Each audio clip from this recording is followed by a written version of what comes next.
so it could be hard to diagnose. I had a fever for weeks. I was so tired all the time. I didn't feel like eating or doing anything else for that matter. And I know that this can feel scary. But if you know what to look out for, you'll know what to tell your doctor. And you'll feel more empowered to take the next steps. Like getting in touch with the people who know the ins and outs and can help with everything blood cancer related. Blood Cancer United. They work one-on-one with each person who reaches out to answer questions and offer resources. Blood Cancer United was there for me, and they can be there for you. Go to bloodcancerunited.org to learn more. All of your favorite 1017 The Truth content whenever you want. The Truth app has it all. The Truth is on 1017 and 1510 WGKB Waukesha, a locally owned Good Karma brand station. This is the Bloomberg Black Business Beat. Cities across the country are struggling to provide affordable housing, but New Rochelle, a city just a train ride away from Manhattan, is working on a new approach that's bolstering affordable places to live. Led by Mayor Yadira Ramos-Herbert, the New Rochelle model is responsible for adding over 4,500 new housing units, with an additional 6,500 units on the way. Mayor Ramos-Herbert spoke to Bloomberg about how the city is using public-private partnerships and more to make it all happen. We worked with the community here. What do you want to see in New Rochelle? And through our public-private partnership, we've enhanced plazas, we've brought murals, we've increased EV charging stations, we've bought a black box theater right to our main street, we're opening parklets. And so really working together, providing assurances to developers, everybody essentially wins. Never mind that rents are actually holding steady and actually decrease the median rent. Mayor Ramos-Herbert is the first woman and first person of color to become mayor of New Rochelle. I'm Bloomberg's Justin Milliner on the Black Business Beat. Want consistent color for every job? Milo's Pro Rewards members get a 20% paint discount on future purchases after paint annual qualifying spend reaches $3,000. Plus, order eligible in-stock paint and paint supplies by 2 p.m. for free same-day delivery by 8 p.m. Improving is easy at Lowe's. Excludes spray paint and mist tints. More exclusions, terms, and conditions apply. Subject to change. Details at Lowe's.com/terms. Same-day delivery valid in select zip codes. Subject to driver availability. Details at Lowe's.com/same-day delivery. Working as a dedicated Fidelity advisor, I always ask, what's important to you? I'll look at those priorities and goals alongside your full financial picture to build a comprehensive plan designed to help grow and protect your wealth. With proactive portfolio insights and an eye on taxes, I'm here to help you make the most of your money. I'm Laura Maxwell, and I'm a dedicated Fidelity advisor. Learn more at fidelity.com/wealth. Investment minimums apply. Fidelity Brokerage Services, LLC, member NYSE, SIPC.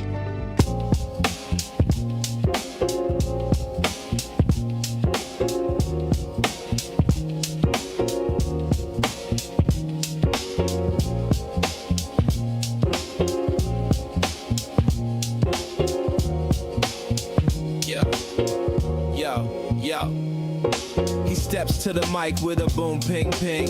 Wisdom sharper than a beast's fierce sting. Words like fireflies that light the night. He turns the dark into blazing bright. Boom, ping, ping, the truth takes wing. Milwaukee's voice, let the city sing. Boom, ping, ping, hear the freedom ring. Sherwin's the king, all the airwaves king.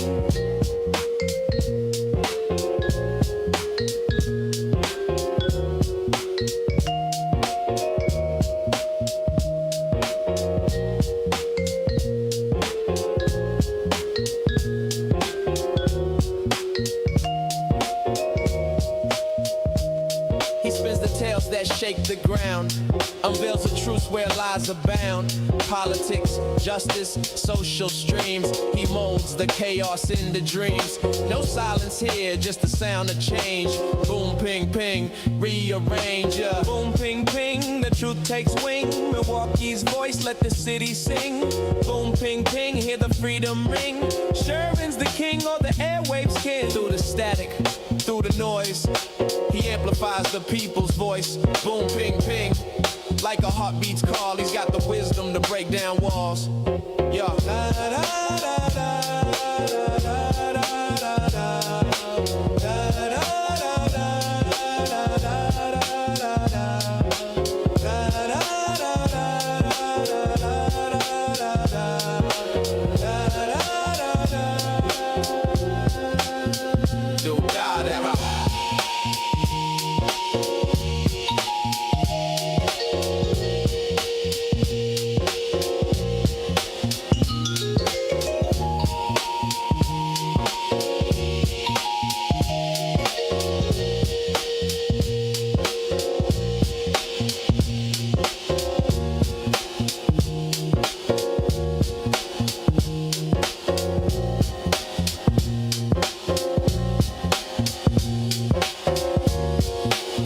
morning.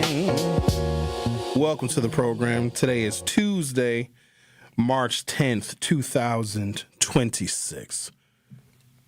Imagine a very prominent woman, very accomplished, famous even. And maybe her accomplishments and her accolades came through a star-studded Hollywood career. Or maybe she is royalty. Maybe she is a grand political leader of some nation. Clearly, this woman is not a grand political leader of America because we don't want women presidents. And that's not me saying that.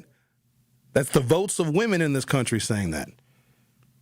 But imagine this incredibly accomplished woman in every regard. She's highly educated. She's articulate. She's sophisticated.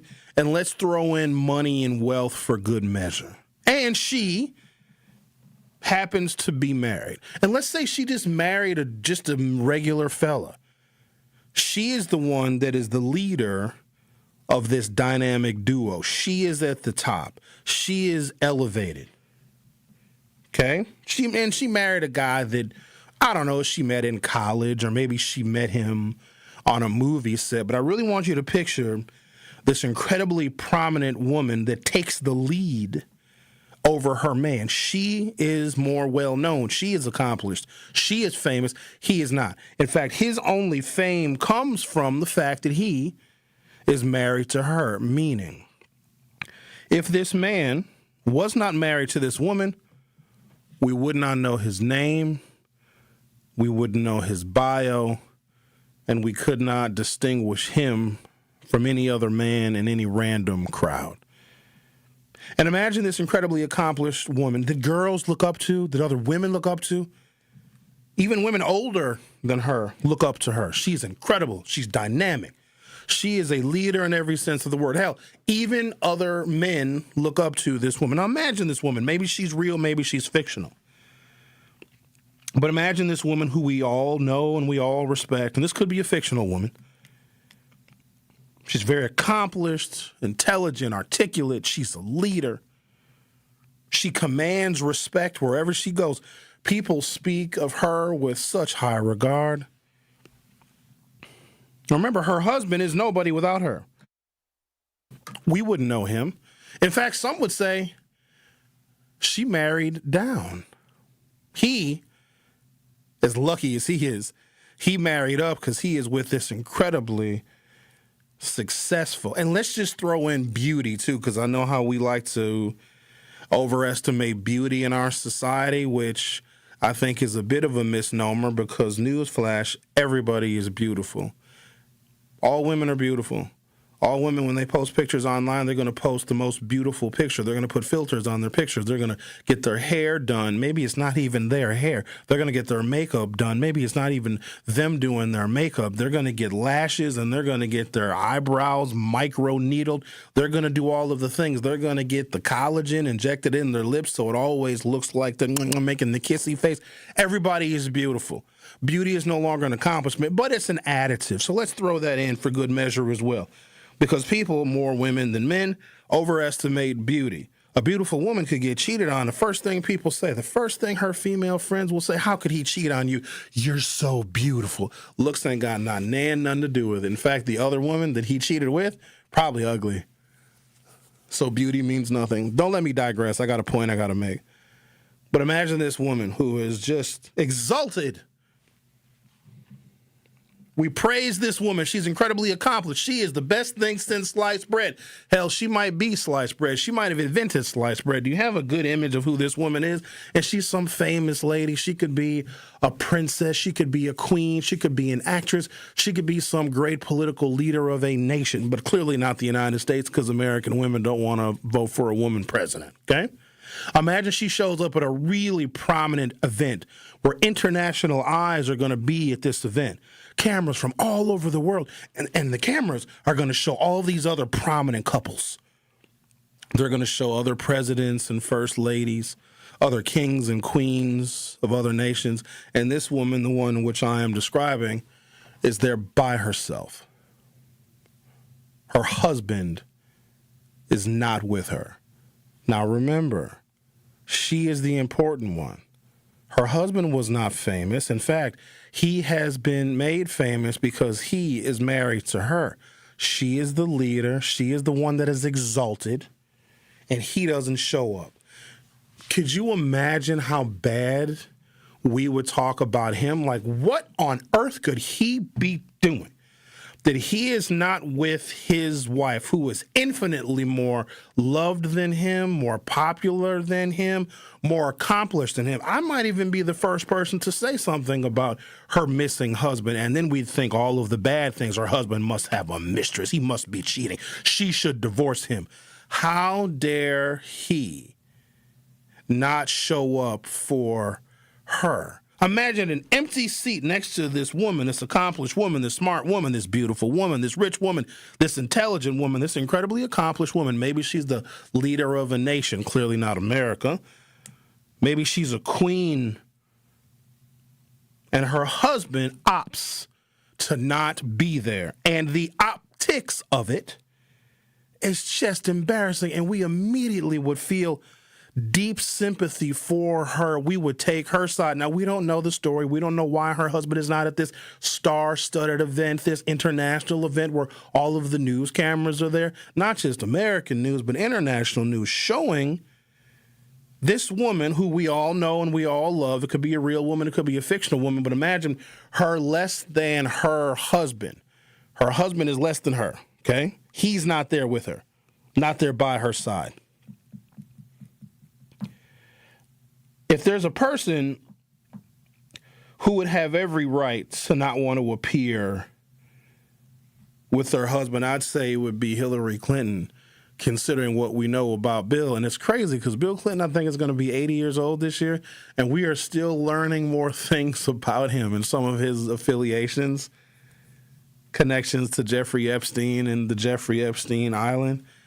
And there was even the accusation, some of you may remember, when Bill Clinton was governor of Arkansas, his involvement with many, many women. Many women came out of the woodwork and said that they had affairs with Bill Clinton. And then, of course, the scandal that got him impeached. I'll never forget that. When Bill Clinton had his series of indiscretions and rendezvous with a young White House intern named Monica Lewinsky. You guys remember that? They impeached him essentially over that, which I thought was just a benefit to being president, right? If there is any woman who has any reason to not appear next to her husband in public, it is Hillary Clinton, but she's always with him. Always. She won't even let her man testify in front of a Republican-controlled committee. She was like, baby, I'll testify with you. She is always with her husband. Now, there's some times, places, and spaces where Hillary Clinton was not present, and that's probably good for her reputation. But she's always there, ain't she? She's never too far away. I see this picture of Jesse Jackson's funeral. You know who else I see there? Not just Bill and Hillary Clinton. I see Joe and Jill Biden. Let me tell you something about Jill Biden. I want me a Jill Biden. I won't settle till I get one. She ain't gonna let you disrespect her man. You ain't gonna talk about her man. There was a campaign event. It must have been when he was running in 2020. You guys remember this campaign event? I know I probably talked about it at some point. I don't know if I was on the air here or where I was. But Joe Biden was on stage, being unaware, because he sometimes is, poor fella. And a protester, a woman protester, rushed the stage where Joe Biden was standing and looking completely unaware. And Jill Biden lunged at that woman, and she made this face. She had this grimacing, menacing look on her face. Whoever this woman was, there was some young protester that was angry about something. You know how some of the protesters get. They get a little overzealous. And she got up on stage, this protester did, and Jill Biden made a beeline for that protester. Now, the Secret Service was able to, grab and subdue that woman that was running and lunging toward Joe Biden, but Jill was right there. Any other scenario, you might see the woman or the wife cower or hide behind security or hide behind her husband. Jill Biden was about to kick this woman's ass. I need me a Jill Biden. Jill Biden defended her husband. Some would even say the last several months of his presidency, because we didn't see Joe a lot. We didn't see him. We knew he was there, but not really there. There was some that were saying that Jill Biden was calling the cabinet meetings and leading the cabinet meetings, that she basically was the shadow president for her husband. And they always talk so lovingly and so glowingly about each other. And here's the thing about Joe and Jill Biden. This is why I want me a Jill. It never looked fake. It never looked forced. And the way that he would speak about her, even when the event or the speech had nothing to do with Jill Biden, boy, oh boy, would he talk about Jill Biden. So I see Bill and Hillary Clinton at Jesse Jackson's funeral, and I see the gracious and humble and loving couple, Joe and Jill Biden, at the Reverend Jesse Jackson's funeral. And then I see the man, Barack Obama. It's no argument. He's the best we've ever had. Ever. We long for those days, don't we? But Michelle was nowhere to be found. It's a pattern. She was not next to her husband, Barack, at Donald Trump's inauguration. And I assure you, she, Michelle, feels about Trump the way we do. But that's not a reason to not be next to your husband, who is a two-term president of the United States. Jimmy Carter's funeral, which was, I believe, last year. Jimmy Carter knew both Barack and Michelle personally, helped them, mentored them, guided them, worked with them, because if you're a Democratic president of this country, there's something that they all have in common. Obviously, their leadership abilities, but also their mistrust and tough working relationships with Republicans. And any previous Democratic president would have a tremendous amount of institutional knowledge on how you navigate what is always a very tough political landscape. Michelle Obama was not at Jimmy Carter's funeral either, leaving Barack Obama by himself at 3 very high-profile events. Because of him, because he was on the ballot, and maybe the two of them together, seeing Barack Obama being made more credible because of his black wife, Michelle Obama, accomplished in her own right. Maybe he became president because of her, maybe. But I'd like to think that he put in the necessary work and he put together the campaigns and he executed the strategy. He made her first lady. And at 3 very high-profile events, and it has to be intentional because you know that the other presidents are going to be there with their spouses. And if anything, I would expect Hillary Clinton to not be next to Bill Clinton because Bill is messed up. Bill has been messing up for the last 50 years of their marriage publicly. But Hillary ain't going to let her man be at an event by himself. Maybe because she doesn't trust him. But she's there. You ain't going to see Joe Biden at a public event, a national event, an internationally televised event without Jill Biden right there on his side. And maybe Joe needs Jill to help prop him up or to be a crutch because I don't think he walks so good, but she is always there. Michelle Obama also remarked some time ago that for 10 years, she said, for a decade, she did not like her husband, the man that made her first lady of the United States. And I'm really, really disturbed by this. And of course, there's divorce rumors. But we titled the show, You Can Never Make a Woman Happy, because fellas, once you know and understand this, and I know that you think that you can because you've been told that you've made a woman happy. No, you can make her comfortable. You can make her smile. You can make things for her easier and more convenient. You will never make her happy. You can make a woman a princess. You can make her a queen, like a literal queen of a country, and she will not be happy. Now, fellas, it's not your fault. And I think we as men get it twisted because women can make us very happy. And we are obliged to do things for them because they make us so happy. And one of the ways in which we show the woman of our affection that they make us so happy is we'll do anything for them. We will sacrifice for them. We will wear what they tell us to wear. And we will show up next to them if they have to be at a high-profile event because they make us so happy. We cannot make them happy. I'm going to take a break, come back. give you the details of a missing, yet again, Michelle is doing this on purpose, and it's very disrespectful. Let me tell you why. Because sometimes when you get an opportunity of a lifetime, ladies and gentlemen, we may never have another black first lady in the history of the United States ever again. And I mean that unless Gavin Newsom marries him a black woman, which I can see him doing. Gavin looks like he loved chocolate. He do. He looks like he would love him some black women, you see.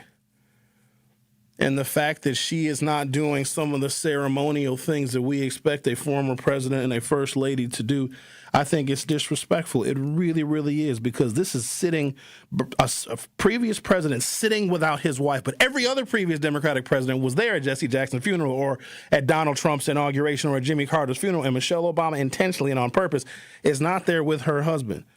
There's still an image that you have to promote and project because America looks to them, especially if you look at the damn marriage between Donald Trump and Melania. I was watching the ceremonies of the soldiers, the 6 soldiers who lost their lives in this latest international Middle Eastern conflict that the United States is currently involved in and is going to lose.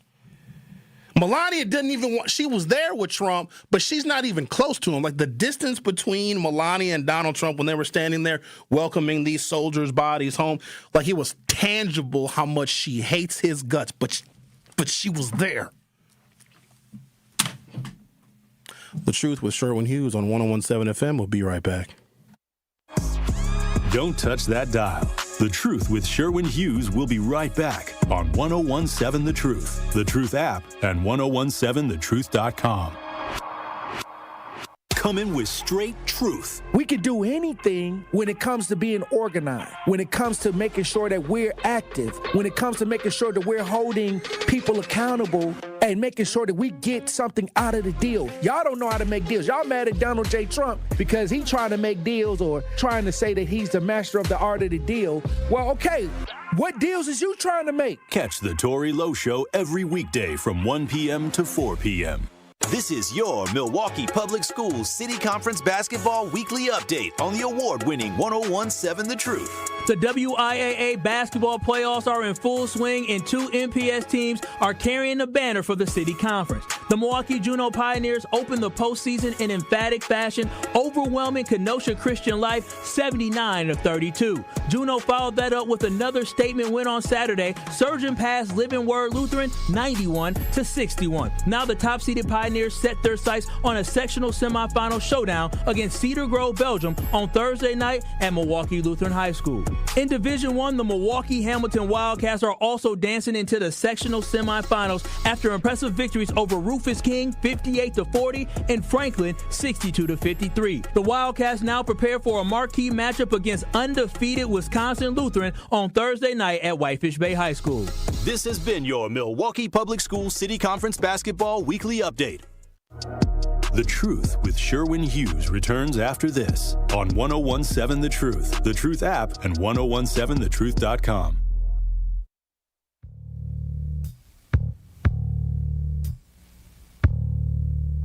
If this world were mine, I would place at your feet all that I. 3 presidents and thousands of everyday people celebrate the life and legacy of Jesse Jackson. Many of us here in Milwaukee became very familiar with Jesse Jackson because if we had an issue, if we had a situation that called for prominent national attention, even if it was a campaign or an African-American candidate needed star power,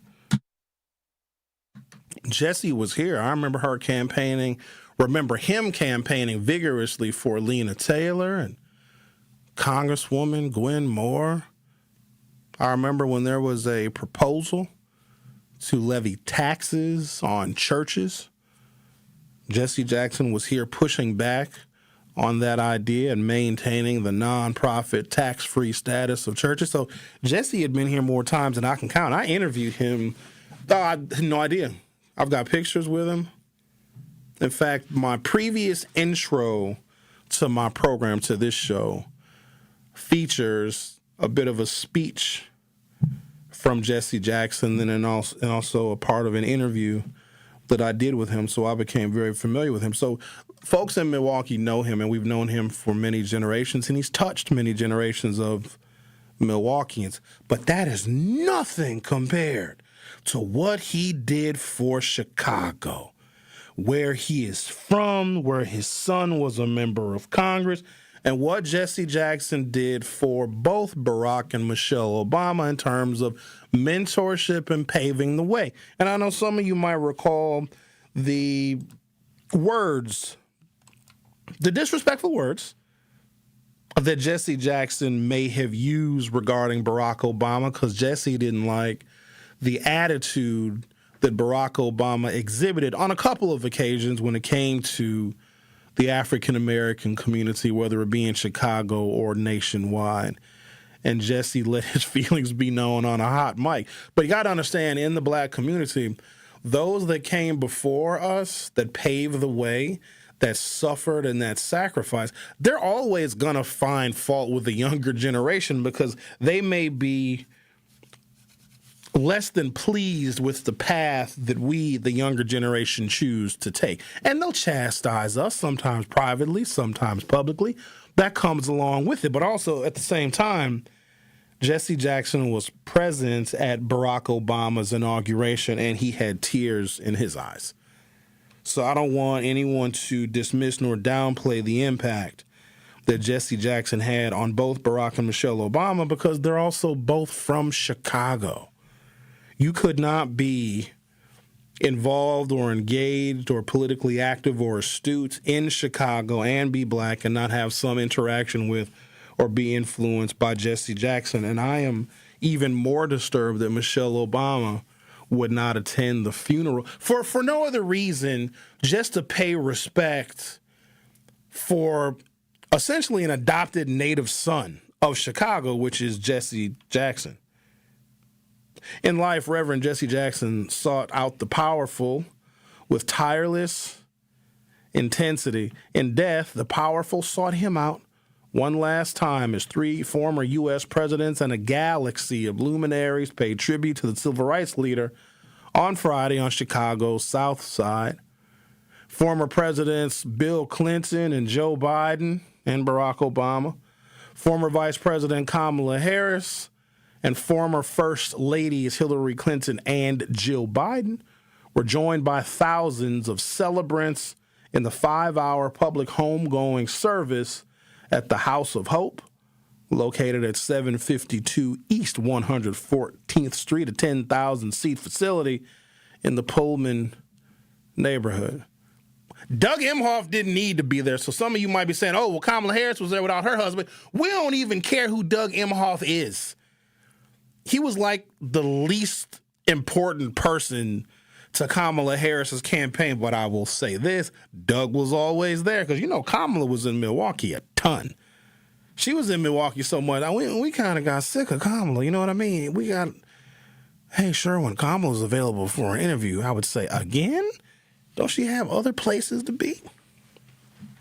But Doug Emhoff knew.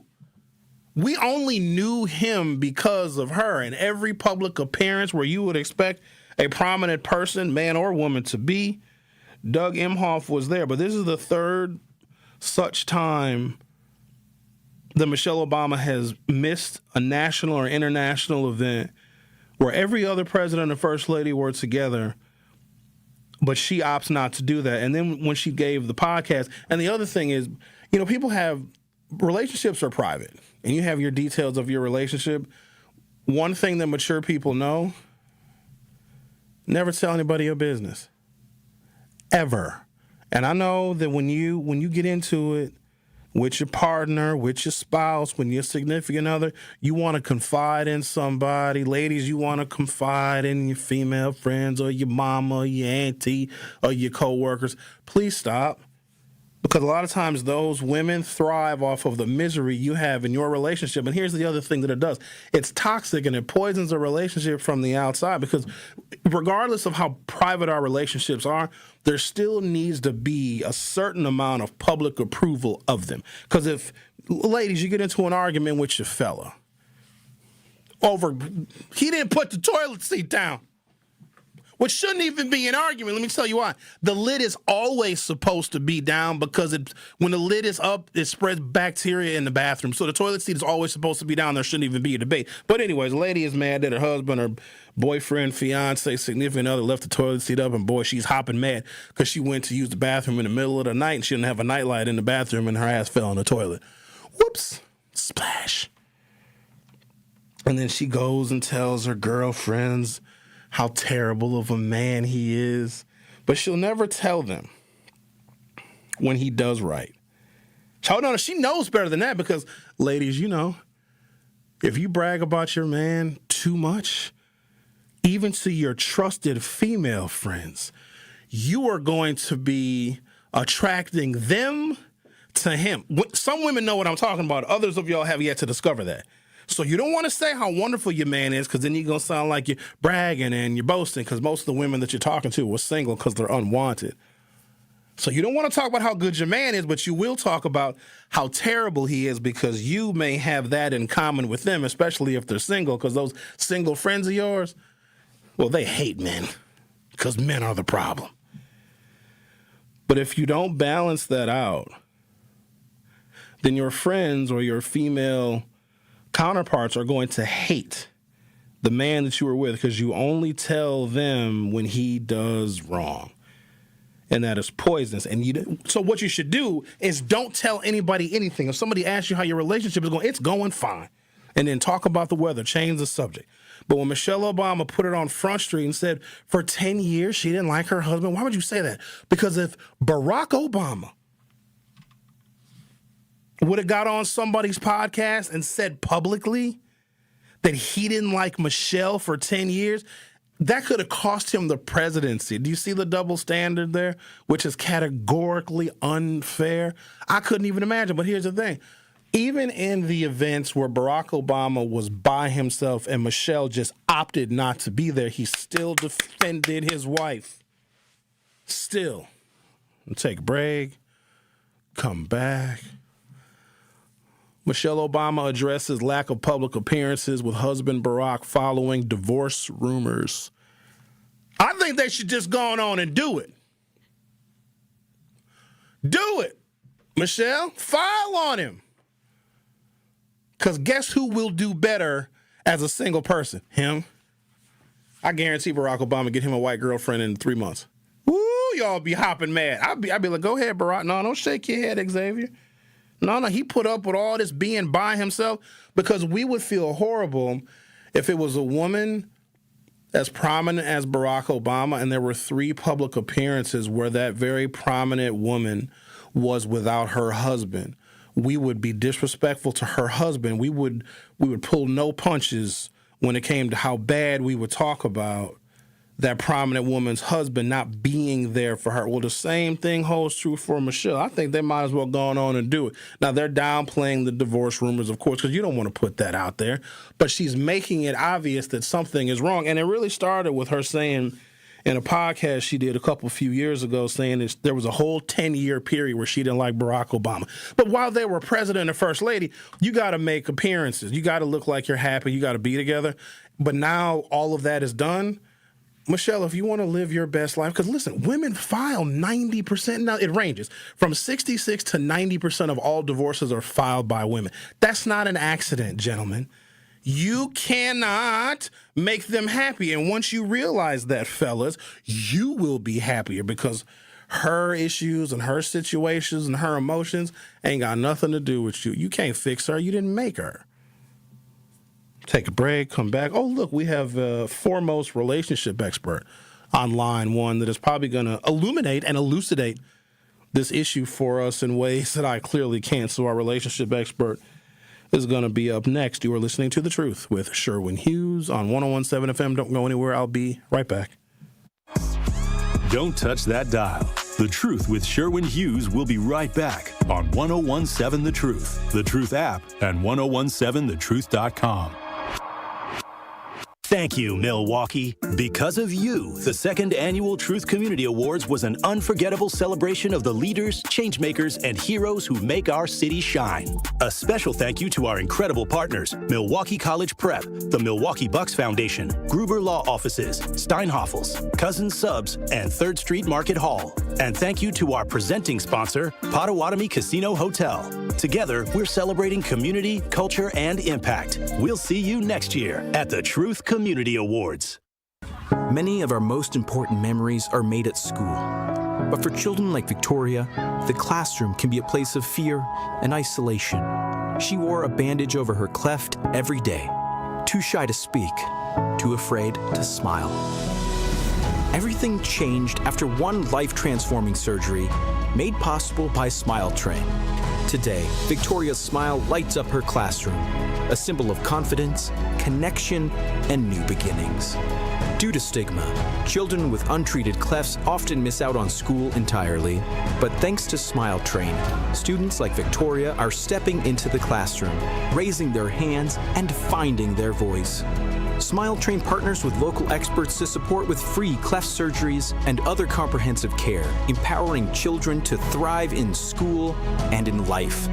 Let's help every child walk into the classroom with confidence. Visit smiletrain.org/learn.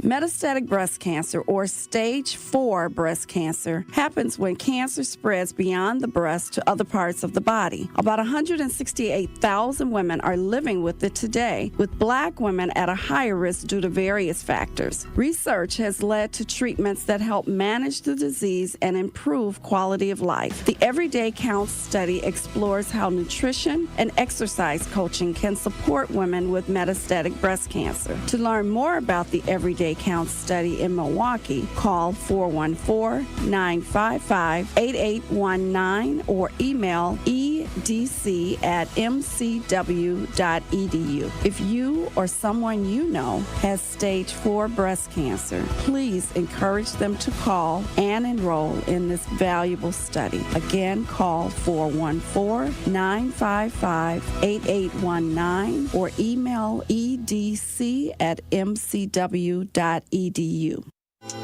More of The Truth with Sherwin Hughes is next on 1017 The Truth, The Truth app, and 1017thetruth.com.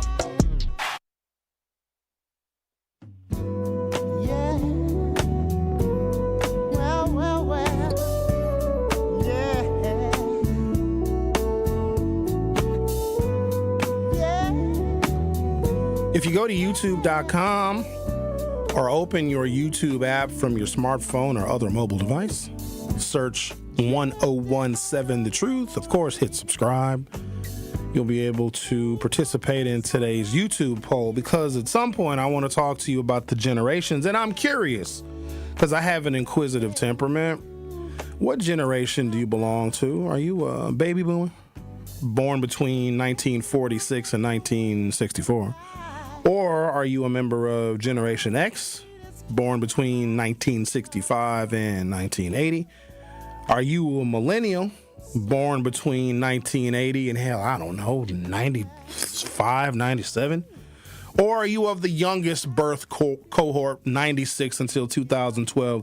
That is Generation Z, or sometimes called Generation Alpha. I'm just curious because I'm going to do some segments on the baby boomer generation, because the oldest of them are turning 80 this year. And I want to give an overview of their often missed but exceptionally profound influence on American culture, society, policy, and politics. Now, I don't want some of these things to go undiscovered. So later on in the program, I am going to demystify the largest ever birth cohort in American history, known as the baby boomers, as they will be turning 80 years old this year. Notable baby boomers who will be having their 80th birthdays this year: your current president, Donald Trump, and former President William Jefferson Clinton. Now let's talk to the foremost relationship expert who's going to shed some light on things. Boy, I'm so looking forward to this. But a little side note. Gentlemen, if we had the ability to actually make women happy, they would propose to us. I need you to think about that for a second.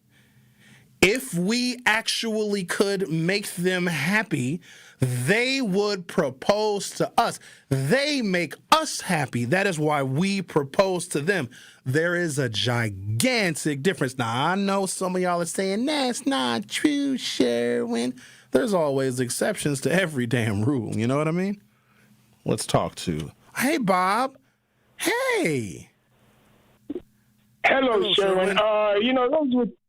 Those were two cuts you played recently. I mean, these last two cuts, and they were cuts. Now you're from Milwaukee.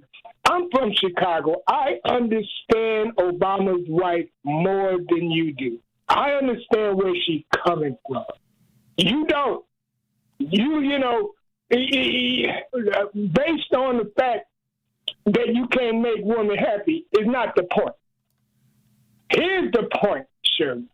She hates politics. Why does she hate politics? She's too real. You got to be a little phony to be political. She's too real. That's number one. Number two, she refuses to go into the culture that white folks go into. I can't help it. She can't help it if she's outgrown Obama. She at least is staying married, but she's outgrown him. She can't help that. Then she shouldn't stay married to him.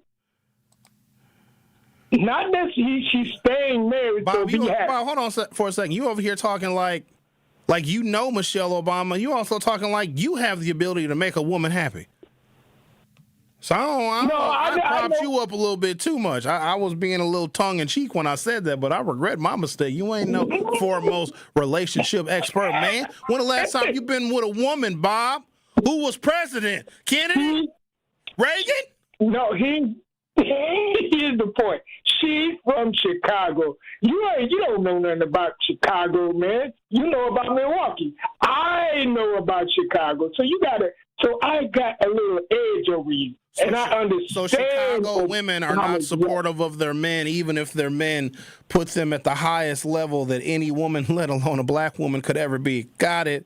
I'll put that on the list of things not to do. Get involved with a woman from Chicago. And Bob, you don't even live in Chicago no more, man. I tell you one thing. I bet you she would have been president if she ran rather than Clinton or Harris, not taking anything away from them. But I bet you she would have been president. That's how tough she is. Not in America. That's how tough she is. Not here. I think so. No. I think she would have, because Obama would have backed her up if she happened to like politics a little bit, but she don't. Bob, get out of the fantasy. We got to deal in reality, because so many people deal in fantasy. That's why Donald Trump got elected twice. It is mathematically impossible for a woman to get elected president of the United States, because women, who are the largest voting cohort in this country, don't vote for women. When women decide there's going to be a woman president, that is when we will have a woman president. Let me be clear. White women are the largest voting cohort in America. White women don't want a woman president, especially a black one. Come on, man. Obama would have been behind her. Obama would have been behind her, and then that's why the people would have voted for him. He would have supported her, and she wouldn't give him the same level of support after the presidency. You know what? I'm not. Of all people to argue with, I ain't arguing with Bob on this. She has made it clear. Here, what do we got right here? Here we go. Here's another article. It's a whole bunch of articles. Michelle Obama revealed why. She shouldn't even have said this, but she revealed why, because a lot of people were asking. This is the third event in a year and a half. Big events. And the reason why there's so much contrast is because the other first couples are there at these events. Jill Biden is always by her man. Y'all know how it is, right? You could be in a disagreement with your significant other, maybe it's your spouse, fiance, boyfriend, girlfriend, whatever, but you have an event that you need to go to. Maybe it's a family gathering, maybe it's Christmas, maybe it's Thanksgiving. All of us have been in an argument or a disagreement with our significant other, but we still have to go to this damn event. And you put on your clothes and you get dressed, and y'all probably yelling at each other, cussing each other while you're getting dressed, but you're still going to the event. And you argue in the car on the way there. But boom, when you get there, you're hand in hand, smiling, giggle, laughing and happy. And then you look at each other and then you whisper in each other's ear through your clenched teeth, we gonna argue in the car on the way home. And you squeeze her hand real tight. You squeeze, yeah, we gonna argue. And then you're happy again, and then you get in the car and drive home and you yell at each other all night. That's just how it is. There is so much that I think the African American community puts into the class, the sophistication, and the dignity of the Barack and Michelle Obama union going back to when they were president and first lady, especially compared to now. We are, and this pushes back on a lot of stereotypes about black love and about black marriage, because Donald Trump is a hoe. He's absolute trash. He's he's an international global embarrassment and will go down in history as such. What is his fourth wife? And I don't even know if Melania is a damn citizen. Barron ain't nothing but anchor baby. But the black couple that we had were just like this beacon of excellence in so many different regards. And so it hurts because we don't have much to look up to. And far too many of us get involved in this tabloid mess and all these stupid-ass celebrities and Rihanna and Cardi B that's got 74 baby daddies. Like, that's nauseating to me. But at least we got the Obamas. But when Michelle does not show up, and she knows the power of that image, she's angry for some reason. I don't know what it was. Barack, did you get caught cheating? I don't know what it is, but this is starting to be troublesome because now they have yet another reason to talk about the most significant, prominent black couple this nation has ever seen. You're listening to The Truth with Sherwin Hughes on 101.7 FM. I'm going to take a peek at the comments. I'm scared of what they might be saying to me, but I'm going to take a look at the comments and we'll come right back. Don't go anywhere. You are listening to The Truth with Sherwin Hughes on 101.7 The Truth app, and 1017thetruth.com. Need a way to hype up your day? Hello, is this Shirley? This is she. Shirley, you are our Gruber 5K giveaway winner this quarter. Congratulations. What would you do with $5,000? Going to look at buying me a pickup truck. That will be some of my down payment. Stay tuned into 101.7 The Truth for your chance to be entered into the Gruber Law Office's 5K giveaway. For contest rules, visit 1017thetruth.com. I love you guys. I got money now.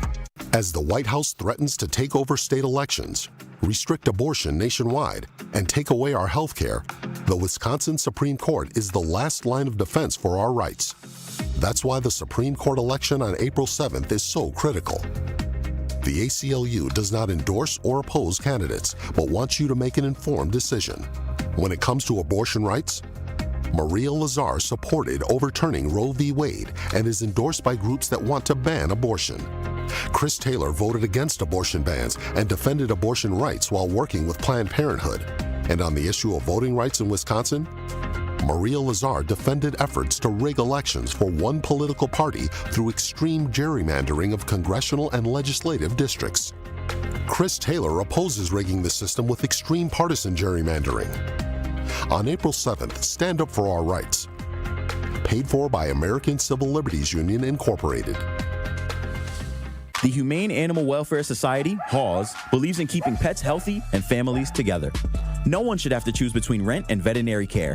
The Wellness Clinic at HAWS Animal Shelter in Waukesha offers important basics of dog and cat care to our community. Pet owners can schedule general exams, sick visits, receive vaccinations, even get preventatives and nail trims. Appointments are available weekdays and can be scheduled by calling 262-542-8852. Contact HAWS of Waukesha today for your pet's care. Life's better with Drive My Way from American Family Insurance, because we know it's more than just a car. It's your escape pod, your adventure mobile, your memory maker. And we help protect the dreams that drive you. Personalize what you pay for auto insurance and you could save between 10 and 35%. American Family Insurance. Get a quote and find an agent at amfam.com. Products, pricing, and availability vary based on the way you purchase insurance and by state. Unsafe driving behaviors may increase your rate. American Family Mutual Insurance Company, SI, and its operating companies, 6000 American Parkway, Madison, Wisconsin. Hi, I'm Priscilla Presley. My love for animals began when I was 5 years old. That sparked a lifelong commitment to speak up for animals who can't speak for themselves. Elvis and I supported American Humane Society because your compassion can change a life. American Humane Society strengthens the bond between humans and animals. Please visit AmericanHumane.org to learn more. Thank you. The Truth with Sherwin Hughes returns after this on 1017 The Truth, The Truth app, and 1017thetruth.com.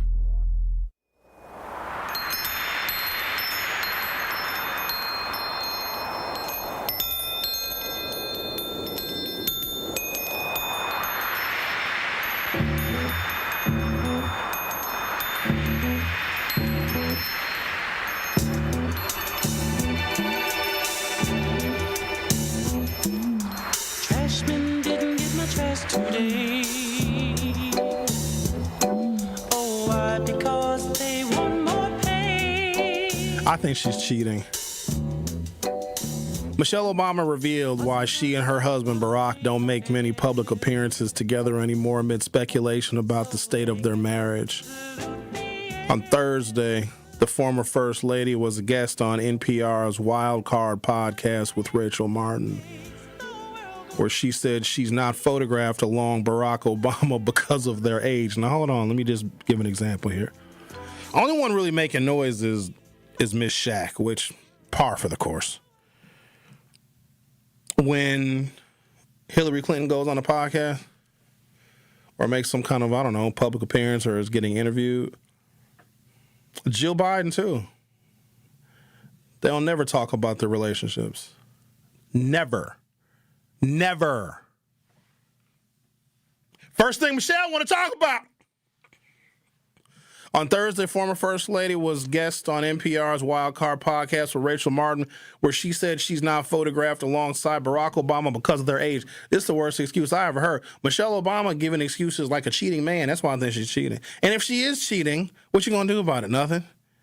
You ain't gonna do nothing about it. Why do we expect women to be faithful? Like, do y'all not know? Y'all don't know women.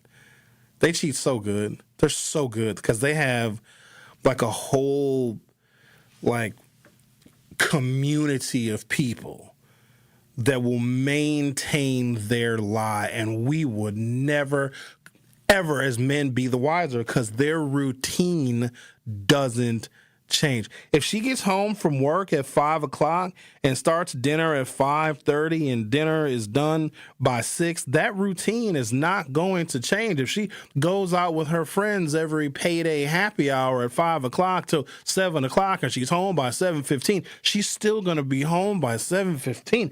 Nothing is going to change. When we cheat, I got to work late only today, and I fell asleep at my friend's house, and I got drunk and lost track of time for 4 hours. That's us.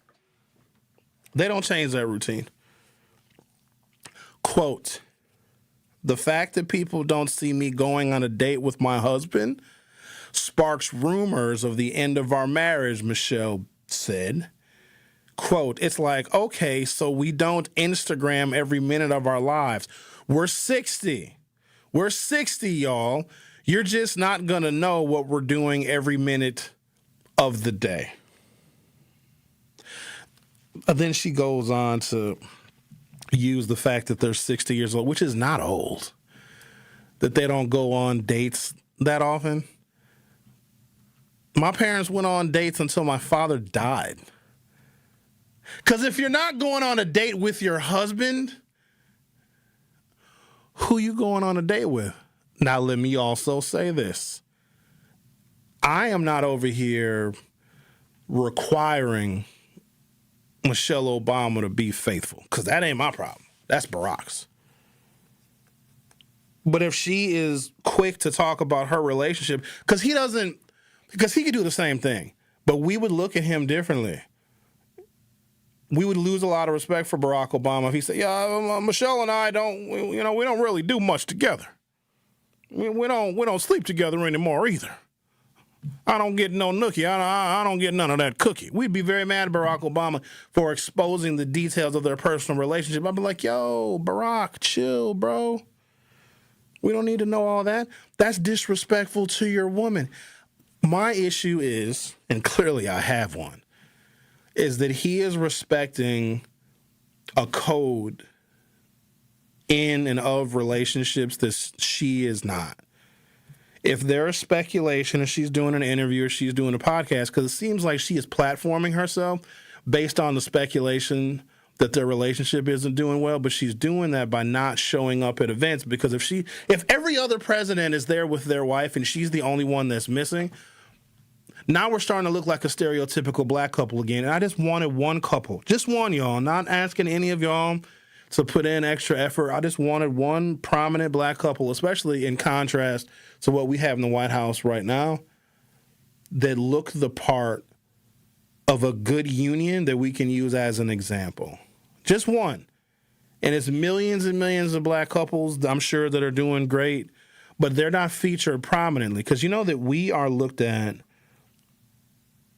as a whole by individual actions of black people. So Barack and Michelle Obama, they do represent a portion of the black community. Whether you like them as first lady and former president or not, whether you like his politics or not, they are like this pinnacle. If you take away all the weird stuff that Bill Cosby did, they are the Heathcliff and Claire Huxtable realized in reality. In fact, I don't even know if you get a Barack and Michelle Obama taken seriously if you didn't have Claire Huxtable, the lawyer, and Heathcliff Huxtable, he was a gynecologist on the Cosby Show. Damn, we should have seen the writing on the wall. He was a gynecologist on the Cosby Show whose office was in his house. Oh, Bill. If it was called the Cosby Show, then who in the hell are the Huxtables? That's neither here nor there. They showed a black upper middle class family living in New York, raising their kids. And it wasn't even really about race. It was just about what middle class black families look like. It wasn't extreme. It wasn't like overly religious and everybody is praying all the time and speaking in tongues. It was just the trials and tribulations of family life. In fact, that was the most watched. I don't know if anything has beat it. One of the most watched television sitcoms. Like, it won Thursday nights. Thursday night at 7 o'clock. I remember these days. This is back in the 80s and the 90s. Everything stopped when the Cosby Show was on. NBC was absolutely king back then. And it showed a prominent black family. And we just thought it was entertainment. It was television. Well, then we get the Barack Obama and the Michelle Obama, which I think are even better versions of Heathcliff and Claire Huxtable. And for Michelle Obama to not still stick to her commitment, if not to her husband, to the idea that so many black women and girls are looking up to her, because a lot of them don't have a good, solid foundation of what a marriage is, what a lifelong commitment is to a black man. And Michelle Obama is over here disrespecting Barack every chance she gets. The Truth with Sherwin Hughes will be back for hour 2. This is The Truth with Sherwin Hughes on 1017 The Truth, The Truth app, and 1017thetruth.com.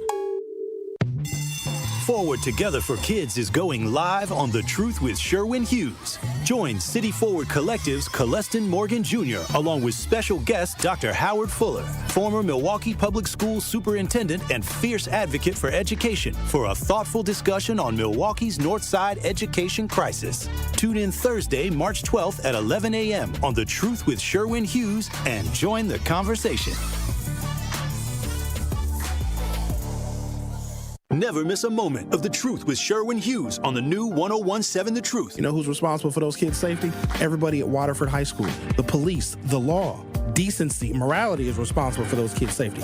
Had the Rufus King High School students been physically attacked, that's not the fault of the coach. That's blaming the victim. Come on, you know better than that. It would be the fault of the attacker. Listen to The Truth with Sherwin Hughes, weekdays from 9 a.m. to 12 p.m. Milwaukee Black Talk. A message from Tia Mowry, actress and Fair Celebrity Ambassador. Game day isn't staged, it's lived. It's the shopping, the cooking, the laughter. For families managing food allergy, that same spirit of preparation means everything. Because food allergy isn't a lifestyle. It's a serious, life-threatening disease that can change everything in a moment. But being ready changes the story. It's knowing the signs, having a plan, and carrying epinephrine everywhere life takes you. Epinephrine is the only treatment that can stop a severe food allergy reaction known as anaphylaxis. It works quickly to reverse the symptoms and can save lives. As families and friends gather for the big game, we see what community looks like. It's one built on awareness, care, and love in action. Because readiness doesn't take away the risk. It brings back the joy. When you're ready to act, you're ready to live. Visit foodallergy.org/ready to act to learn more. When I was diagnosed with Hodgkin lymphoma, I had so many questions. I didn't even know that it was cancer. Now I do. It is cancer. Blood cancer. It's actually one of more than 100 different types, and they're all treated differently. Now, unlike some other forms of cancer, usually there's no tumor. You can't screen for it to prevent it, and the symptoms can look like other things, so it could be hard to diagnose. I had a fever for weeks. I was so tired all the time. I didn't feel like eating or doing anything else for that matter. And I know that this can feel scary. But if you know what to look out for, you'll know what to tell your doctor. And you'll feel more empowered to take the next steps. Like getting in touch with the people who know the ins and outs and can help with everything blood cancer related. Blood Cancer United. They work one-on-one with each person who reaches out to answer questions and offer resources. Blood Cancer United was there for me, and they can be there for you. Go to bloodcancerunited.org to learn more. Listen to the home of the 5K Gruber Cash Giveaway. 101.7 FM, 1510 AM WGKB Waukesha and W269DL Milwaukee, a locally owned Good Karma brand station. The Truth with Sherwin Hughes returns after this on 101.7 The Truth, The Truth app, and 1017thetruth.com.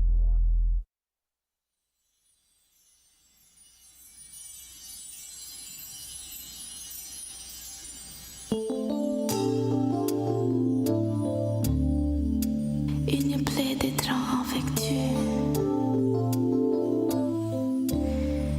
Je ne sais pas eu le temps enfoui. Oh, je t'aime, mon chéri. Welcome to Hour 2 of The Truth with Sherwin Hughes. I knew that there would be some black women that will stick up for and defend Michelle Obama. Even if Michelle Obama went and got her another boyfriend and was cheating on Barack, people would, well, what did Barack do to make her cheat? Okay, I totally get that. Like, I welcome that criticism because it also shows the double standard, but it also shows why black men, like, why would you deal with that? Because no matter what your wife, your significant other does, she's justified in doing it. You can always be blamed for it. It could totally be her, but she would never have to take responsibility for her wild emotions or her lack of emotional control and stability. In fact, if a woman has wild emotions, well, what did the man do to make her like that? Like, put everything on him. And I can understand why some men wouldn't want to deal with that, but it also needs to be said that we can't make them happy. But fellas, that's not your fault.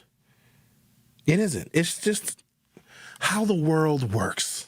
You can be the blame and the source of her discontent, but you will never make her truly happy. She already has to be happy without you, but you also got to think about this. If she's happy without you, then why in the hell does she need you?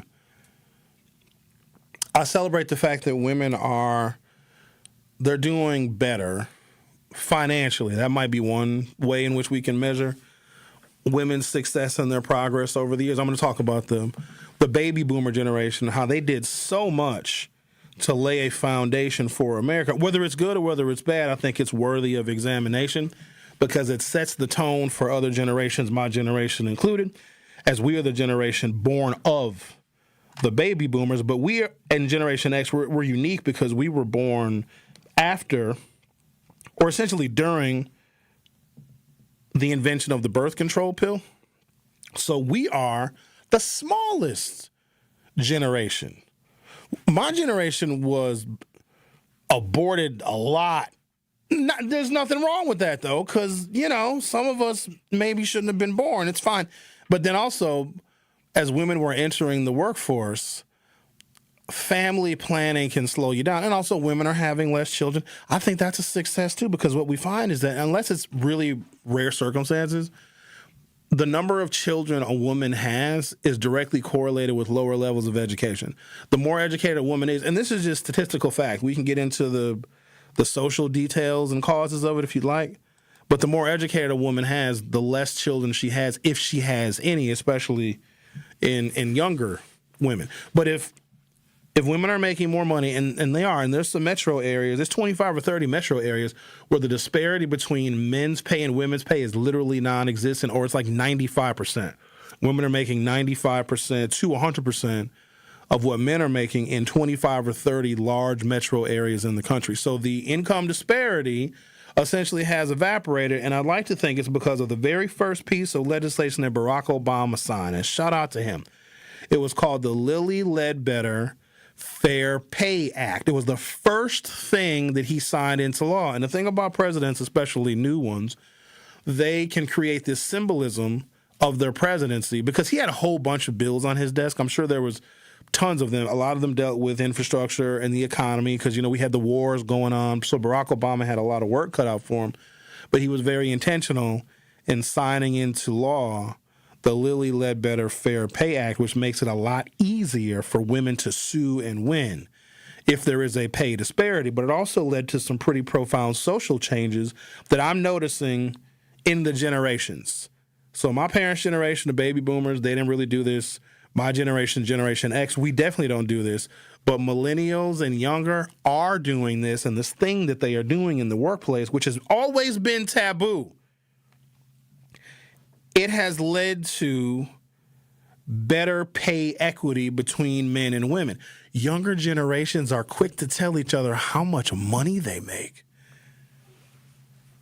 I was blown away. So my younger colleagues that I have worked with over the duration of my time here at 1017 The Truth were all very open about how much money they made. I ain't say a word. I'm like, are y'all sure you want to? To them, it's nothing. Xavier, I don't never want to know how much money you make. Don't ever tell me. I'm never asking. Don't even let it come up in casual conversation because stuff like that makes me uncomfortable. But if the younger generations are openly sharing how much money they make, and if somebody makes way more than somebody else, then that could be a pretty significant red flag, and a lot of employers don't want to be caught with their pants down. And so because these younger generations are very open to talking about their salaries, I think that has reduced and eliminated some, not all, of the pay disparity. But don't let me get off base. If women are making more money, and in some cases as much or more than men, you probably have, for the first time in America, a fairly significant number of women who are out earning their male counterparts. And fellas, I always wonder how you feel about that. And maybe it's just the functioning of your household. Maybe she went to school and she got her degree, or she became a lawyer, or she got her PhD while you were married. Then boom, now her income accelerates. Maybe that was something you all planned for. But what about the scenarios where going into the situation, going into the relationship, she makes more than he? Gentlemen, do you feel diminished? Does she have more decision-making authority in the family? Not that you have to disclose any of this, but I'm always curious because money always leads. But because women are making more money, it makes sense, though, that women still want to date, be involved with, be married to men that make more than them. That still makes sense. As fair and as equal as some women may want the world to be, I'd imagine that women still probably want their man to make more money than them because chivalry is not dead. She could be a super feminist. She still would appreciate you opening the car door for her, or pulling out her chair, or getting her flowers. I have never seen, and I know a ton of feminists. I know too many. I've never seen any of them. Now, again, this is me using a heuristic, just using my examples and trying to apply that to the whole, which we know is faulty. But I have never once seen a feminist receive flowers and say, "Oh, how dare you send me these beautiful roses that smell so divine. They're just perfect, these roses are. I am so angry. I have never been so offended in my life." I ain't never seen that. But if women are making more money, which they are, and they want to be with or would choose to be with a man that makes more money than them, the men that they have to choose from are becoming fewer and far between. Because as their income goes up, the number of men that they would have to find and interact with and potentially date that have higher incomes than them, because the higher you go up in income, the fewer people there are that are available, that are dateable, that are marriageable, because they're probably already otherwise committed. They might be in a relationship, they might be married to somebody else, they might be gay, but that works too. Straight women, sometimes those might be the best couples. Don't overlook a gay man and a straight woman. Ladies, some of y'all married gay men. Now, you didn't find out right away, but let me not. You know what? Now that I think about it, you know what could be an ideal couple? Because, there's so many different types of couples.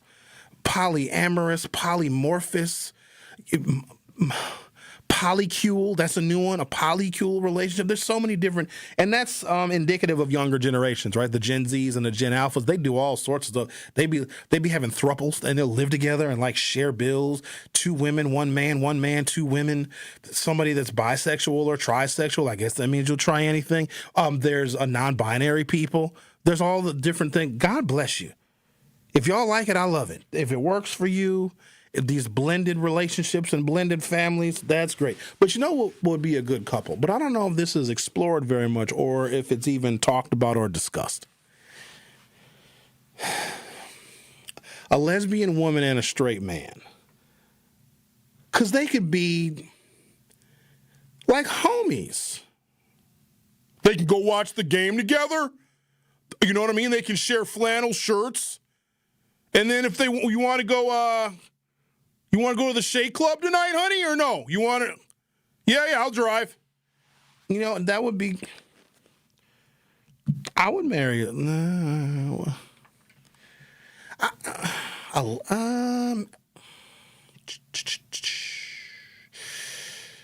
I guess she would have to be at least bisexual temporarily. I don't know if I could marry a lesbian, but we could be really super great friends because we probably would have a lot in common. And I'm being very honest. I know some people are trying to get offended by what I'm saying, but no, if a woman likes women and appreciates the beauty of women, well, hell, I do too. What's to disagree about? Probably like the Packers. Probably both at some point in time played football. You know what I'm saying? So that's... I want to talk about the baby boomer generation. Let me see. Milisan says, how about Denzel and his wife? How about Samuel L. Jackson and his wife? There are plenty of black couples that you can use as a standard, but we don't really see them together. The only time we may see them, and also entertainers are different because that's not reality. The divorce rate in Hollywood is like 90-something%. So whatever entertainers deal with and their realities are so skewed because their life is for the public. Michelle and Barack Obama are only members of the public for 8 years, and they had a real specific job to do. They led this nation politically and Barack Obama created policy. He was the executive director of the United States. You can't compare them and their lives and their trajectories to people that they're like Denzel and Samuel L. Jackson and any other black actors and actresses that have solid marriages. Their whole point of their fame and their celebrity is to attract attention and to attract celebrity and to get publicity. American presidents and first ladies, that is not their primary obligation. Their primary obligation is to leave this country better than when they were first elected. So not a fair comparison. And also, I wouldn't expect to see Samuel L. Jackson sitting in the front row with former presidents and first ladies at Jesse Jackson's funeral. I'd expect them to be there, probably in the back yelling, "They all should go to hell!" You know, Samuel L. Jackson always yells. I would expect that, but I wouldn't expect him and his wife to be at Jesse's funeral for the world to see.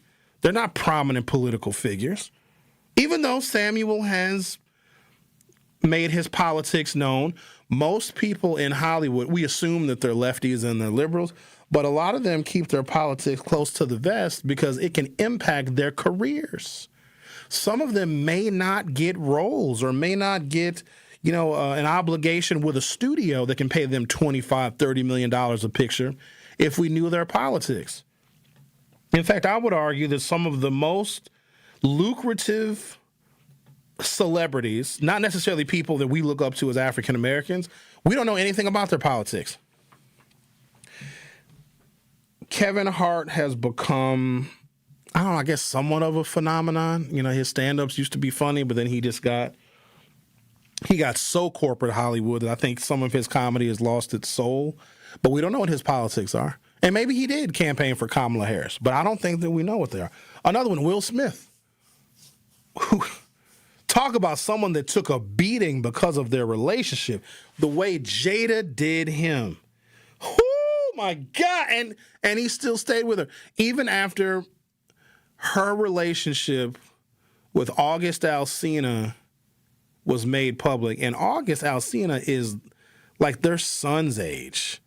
And she had no problem talking about her sexual and intimate relations. This is Jada Pinkett Smith.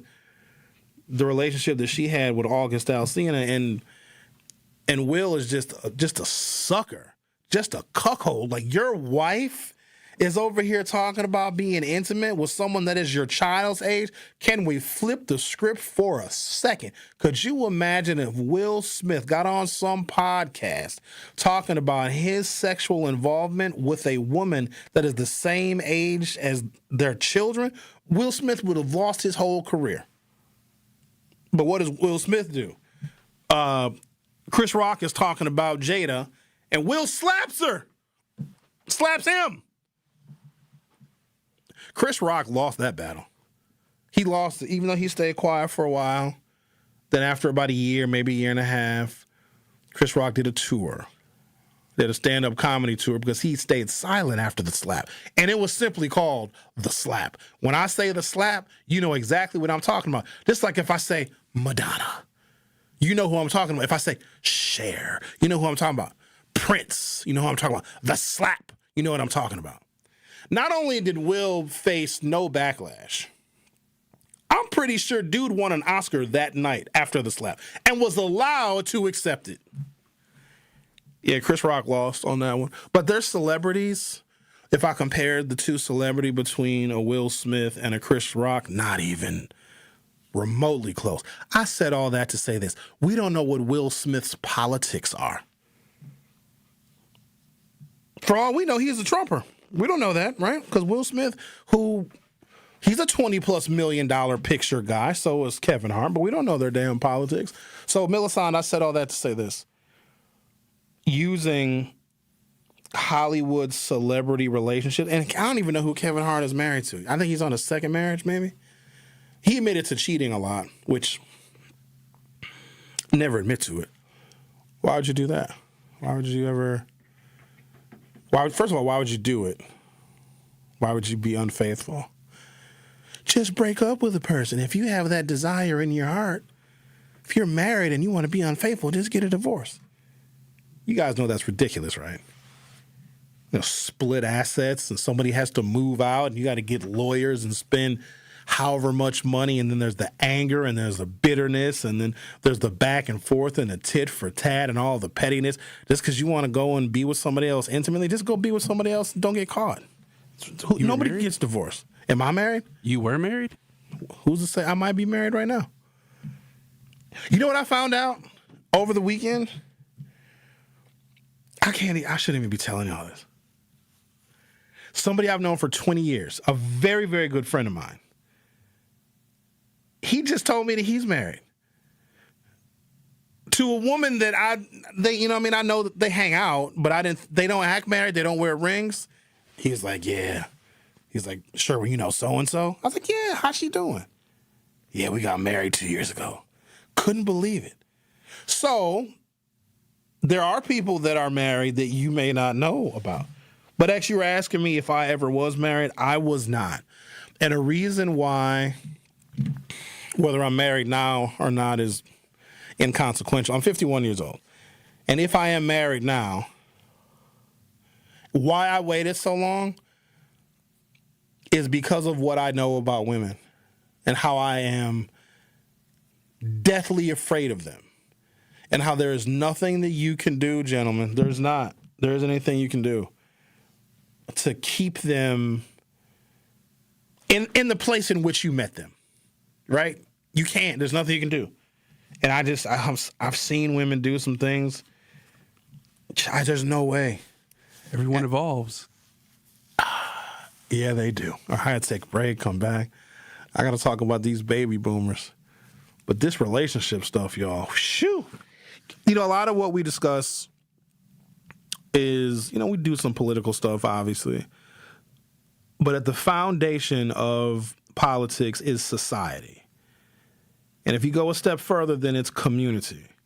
And the absolute root of community are our relationships. Not just our relationships with our elected officials, not just our relationships with law enforcement and the criminal justice system or the education system. No. It's our relationships with one another. And they are worthy of examining, especially as the definition of what constitutes a happy relationship varies. It used to be just a man and a woman being together and getting married and having kids. It is so far away from that. There are some people that are married and don't even live in the same house, married and don't even live in the same city, and those relationships work for them. And I think that is worthy of examining because we love diversity, don't we? Black people, when we hear diversity, we think, oh, that means we're going to get hired. But we only want diversity when it comes to race. We as black folks still have a stigma on things that don't fall in line with a real strict kind of tradition. We do not embrace diversity the way that we should or the way that you think that we should. So when I do every so often talk about relationships, I think it very much is in the mold of political and social and economic and criminal justice conversations as well. The Truth with Sherwin Hughes will be right back. Don't touch that dial. The Truth with Sherwin Hughes will be right back on 1017 The Truth, The Truth app, and 1017thetruth.com. I travel all around the world, Dr. Ken, and when I tell you, based on my experiences, this is like the number one country that cares. Like everything is about money. Yep. Everything. This is The Truth Unfiltered with Denise Thomas and Dr. Ken Harris. I've told people in the past, you have to be careful of what you complain about and what you use as a tool because other people will take it and use it in the wrong way. Sundays starting at 7 on 620 WTMJ and Mondays at 6 on 1017 The Truth.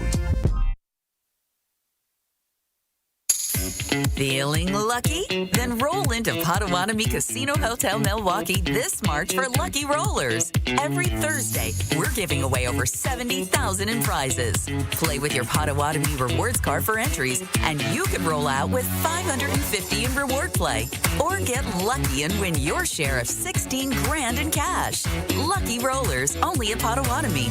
More info online. Must be 21 and a rewards member to play. Life's better with American Family Insurance because we know you love working weekends. If it means working on your dream home, both inside and out. And we're here to help protect those dreams so you can enjoy peace of mind. Save up to 40% when you bundle home and auto. American Family Insurance. Get a quote and find an agent at amfam.com. Products, pricing, and availability vary based on where you purchase insurance and by state. Some exclusions apply. American Family Mutual Insurance Company, SI, and its operating companies, 6000 American Parkway, Madison, Wisconsin. Gruber Law Offices. One call, that's all. They treated me like family. They're actually people that you can depend on. They made me feel seen. They really treated me like I was a part of their family, a part of their team. They ask how you're doing, how you're feeling. They're just so welcoming and so sweet and kind. It's like family, caring about another member of the family. If you've been injured, it costs you nothing to see if Gruber Law Offices can help. More of The Truth with Sherwin Hughes is next on 1017 The Truth, The Truth app, and 1017thetruth.com.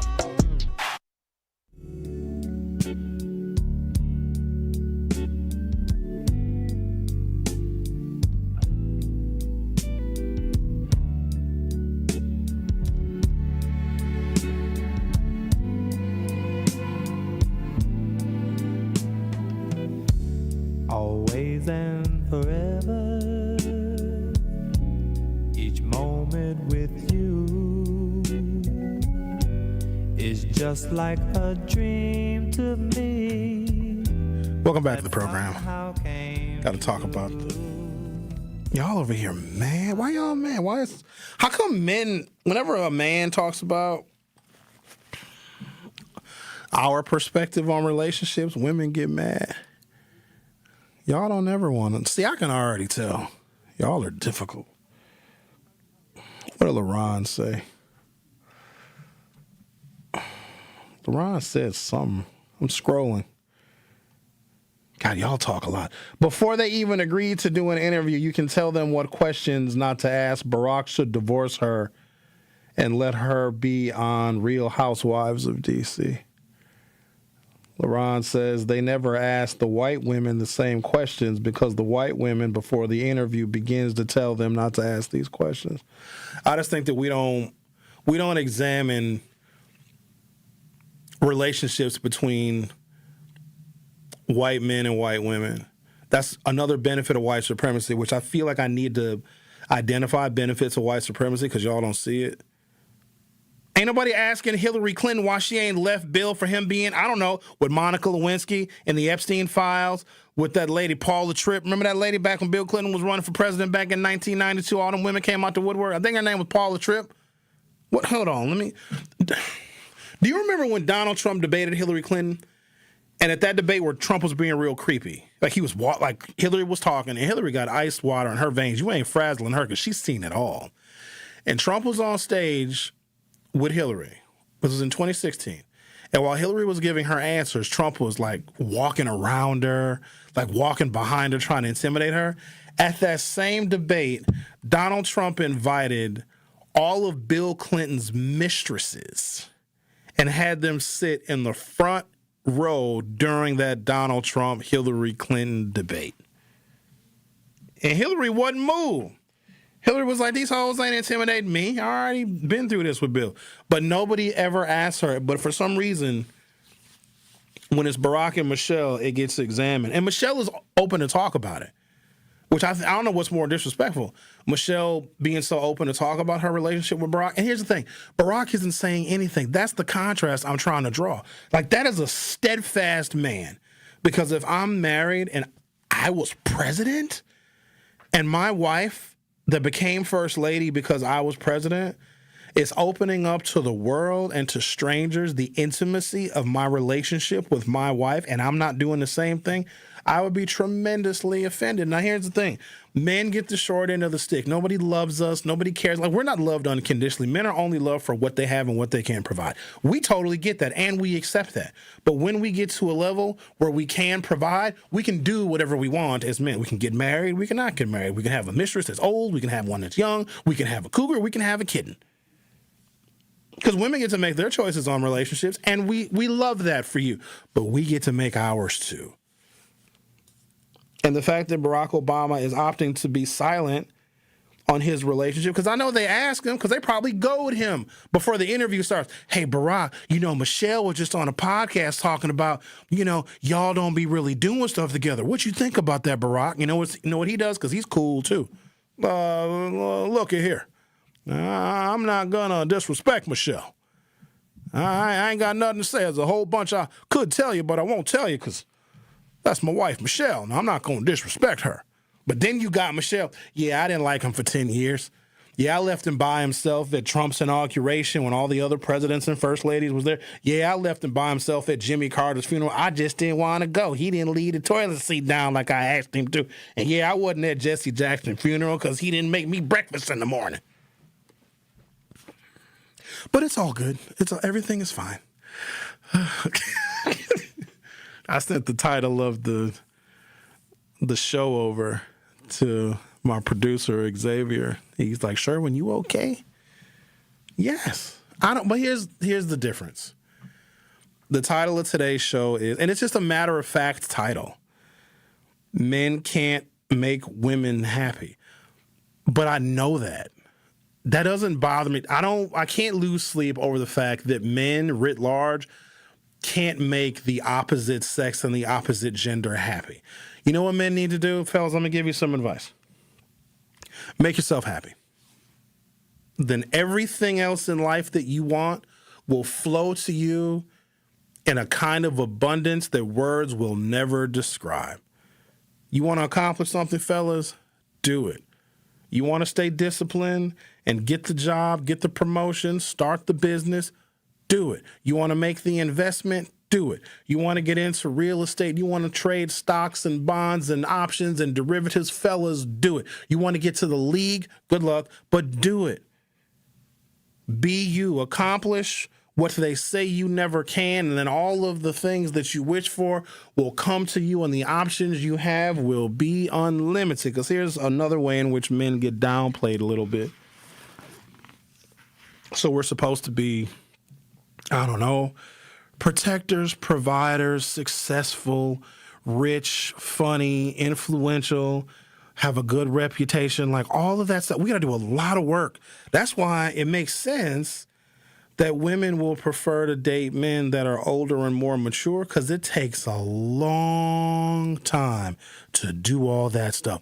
And we've even tricked ourselves that older men are even more handsome and more distinguished, because with their age and maturity and their wisdom comes resources he had to work his whole life to get. And then we say, oh, men are so much more attractive when they get older. We do not say the same things about women, which is unfortunate. I mean, all of the industries, hair, makeup, cosmetic surgery, is literally to make women look younger.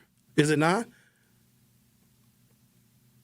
What 40-year-old woman is like, I want to try and make myself look 70 because I look more distinguished as an 84-year-old great-grandmother?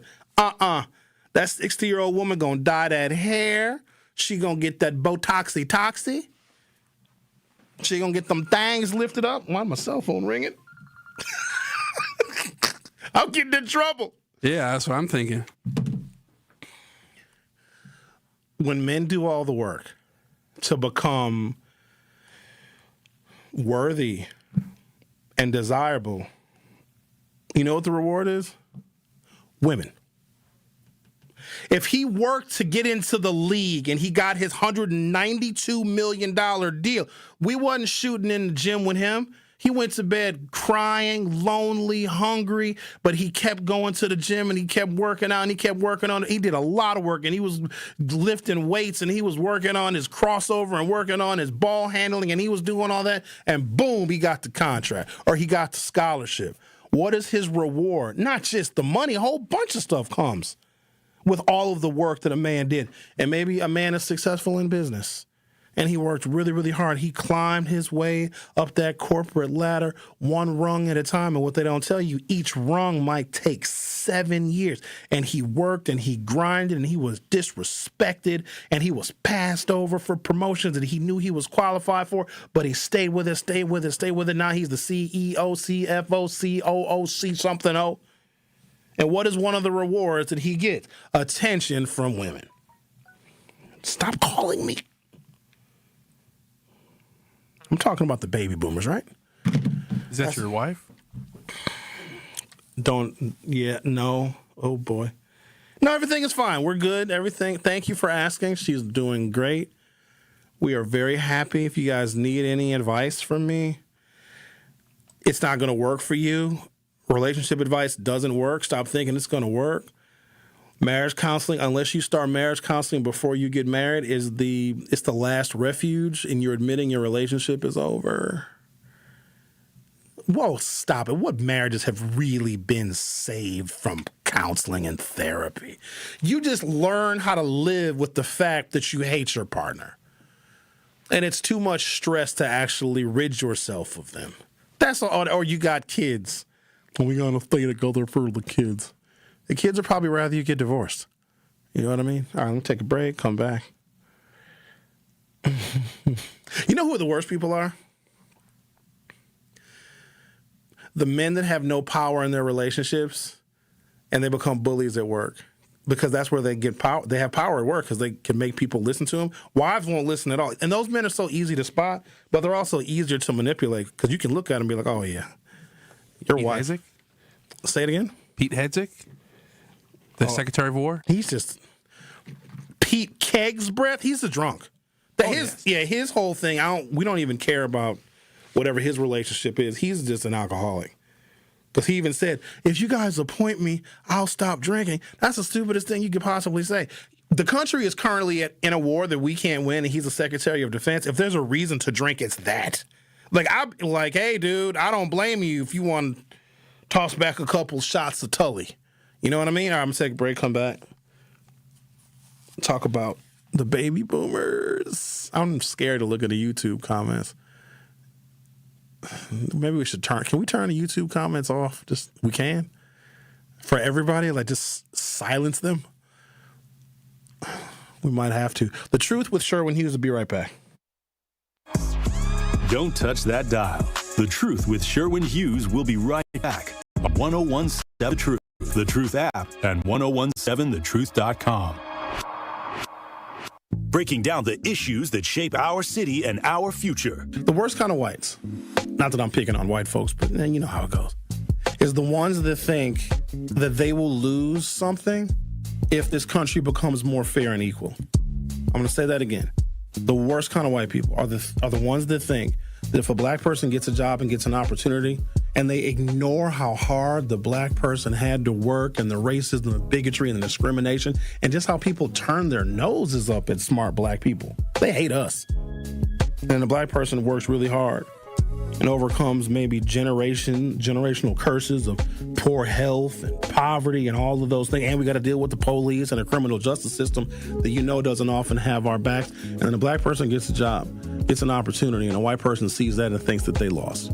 Those are the worst kind. It's The Truth with Sherwin Hughes, weekdays from 9 to noon. Catch it live on YouTube or tune in to 1017 The Truth. Teachers are dynamic leaders, shaping a new generation. They bring a variety of perspectives from diverse backgrounds, innovating how they teach to prepare students for our fast-changing world. Achieving this takes skill and expertise. They're tireless explorers, creatively discovering a universe of solutions, telling stories, experimenting, inspiring, mentoring, connecting cultures, and connecting with each other, leading by example. Experience the unique joy of helping students thrive. Teaching is a journey that shapes lives. Are you ready to begin?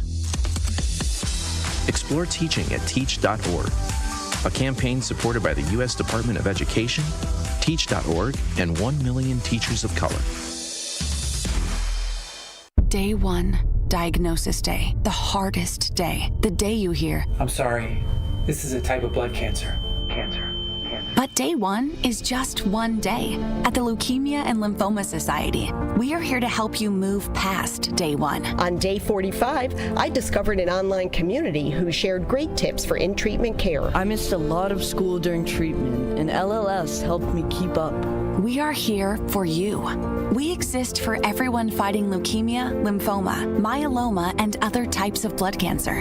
On day 185, LLS helped me file my insurance claims properly. Day 5,840 and counting, and I'm still in remission. To learn more and get help on day 1, day 2, day 983, or any day, please visit LLS.org or call 1-800-955-4572. That's LLS.org, 1-800-955-4572. The Truth with Sherwin Hughes returns after this on 1017 The Truth, The Truth app, and 1017thetruth.com.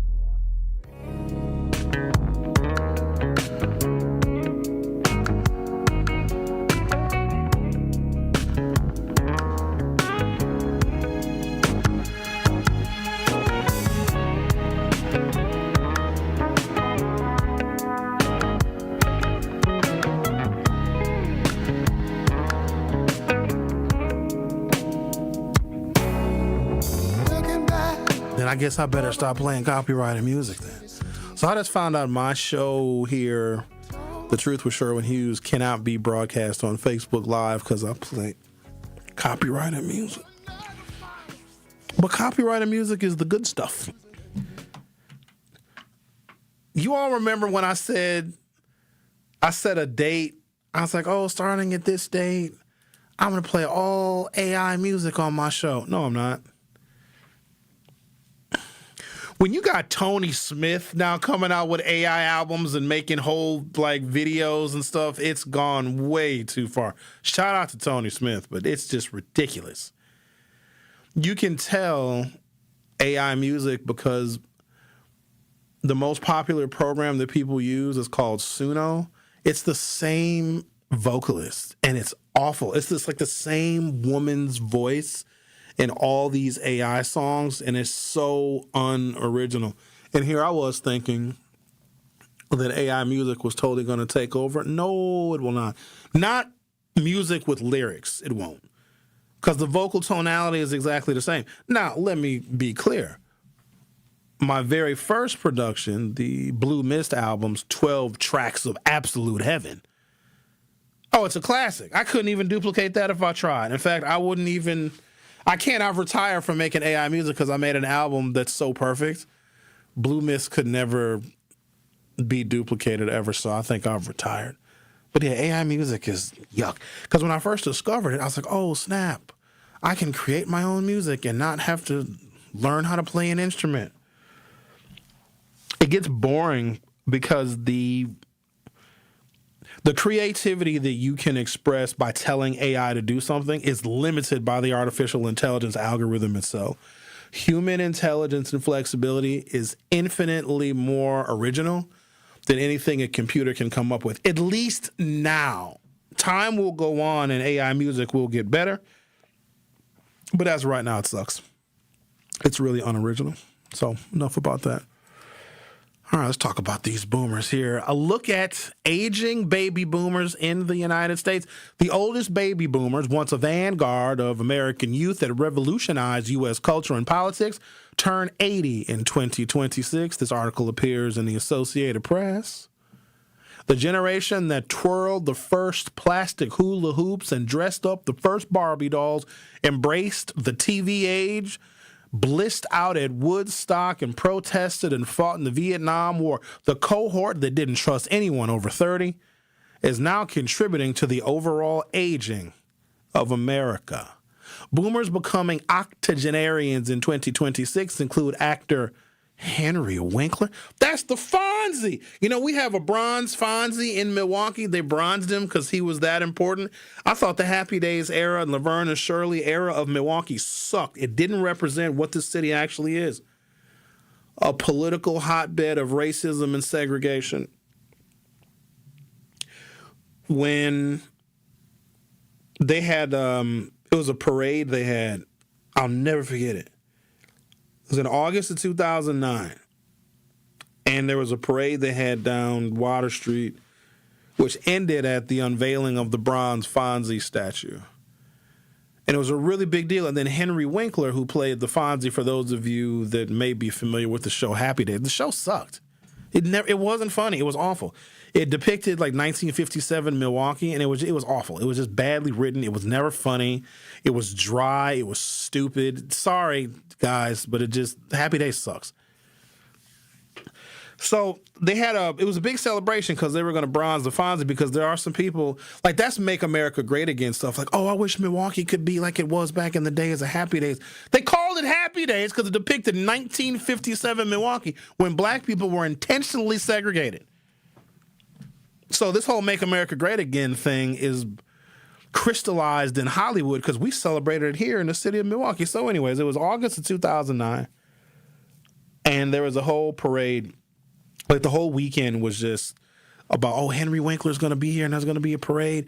And, of course, Mayor Tom Baird, who was still in his first term.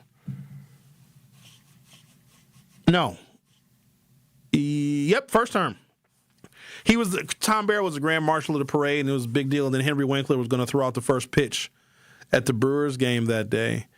It was the same day that we found out that the nation's only black Holocaust museum was going to have to close its doors. And nobody cared because they were celebrating Henry Winkler, who played the Fonzie in Happy Days, had a parade for him, and he threw out the first pitch at the Brewers game, and they were unveiling his Fonzie statue made out of bronze. That is what Milwaukee is.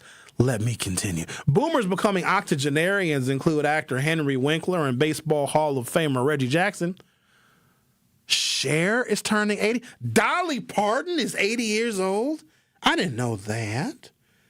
George W. Bush, Bill Clinton, and Donald Trump all turning 80 this year. They are the oldest of the baby boomers, all born in 1946. America's population swelled with around 76 million births from 1946 to 1964. A spark magnified by couples reuniting after World War II and enjoying post-war prosperity. Boomers were better educated and richer than previous generations, and they helped grow a consumer-driven economy. In their youth, they pushed for social change through the civil rights movement, the women's rights movement, and efforts to end the Vietnam War.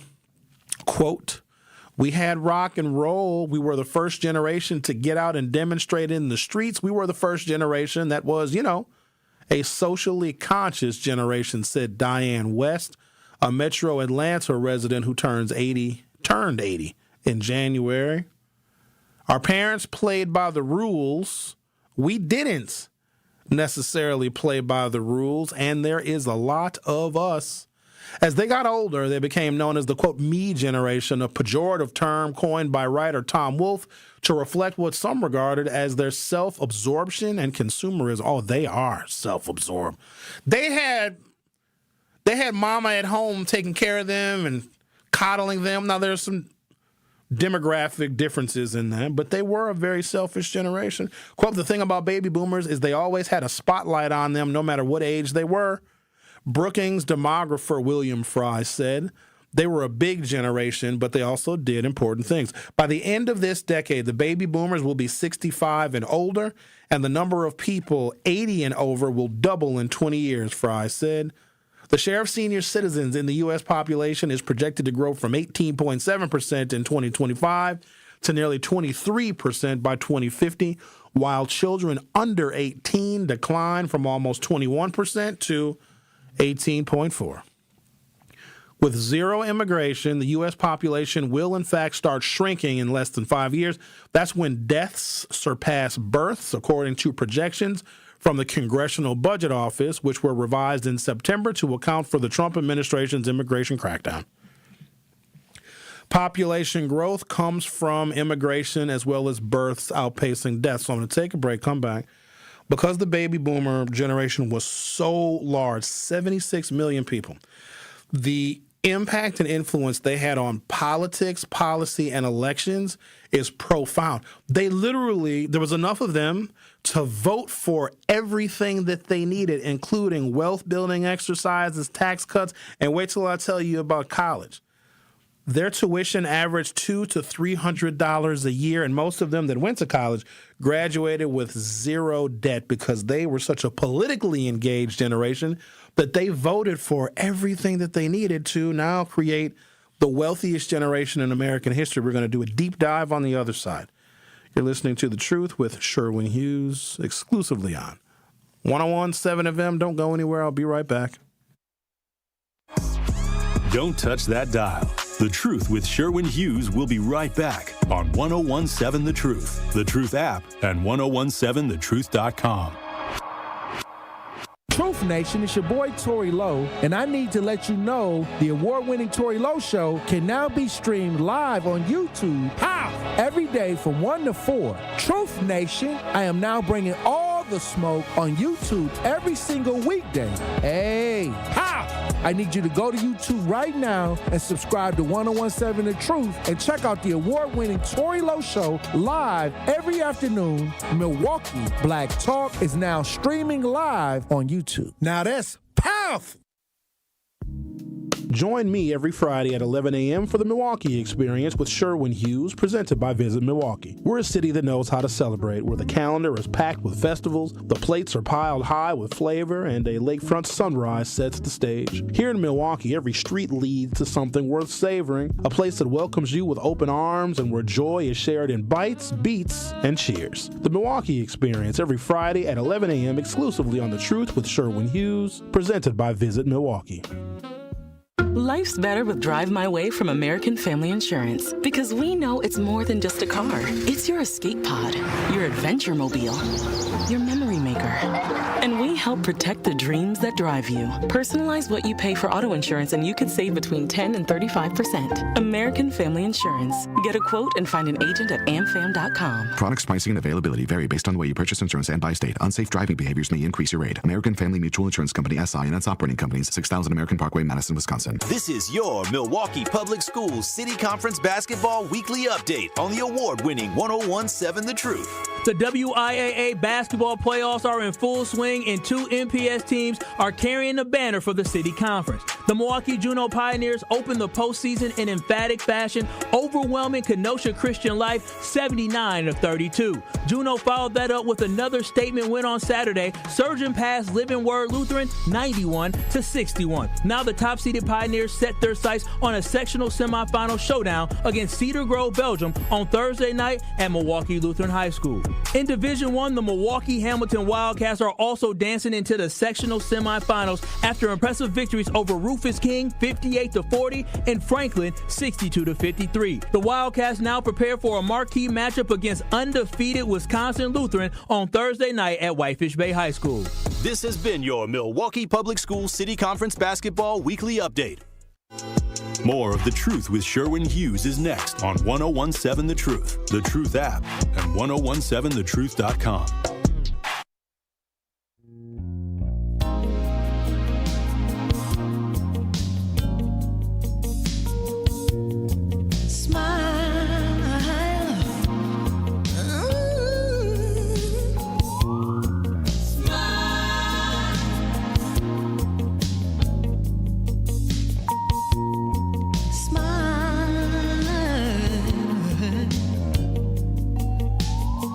(1946 to 1964), the baby boom creates an unusually large voting bloc.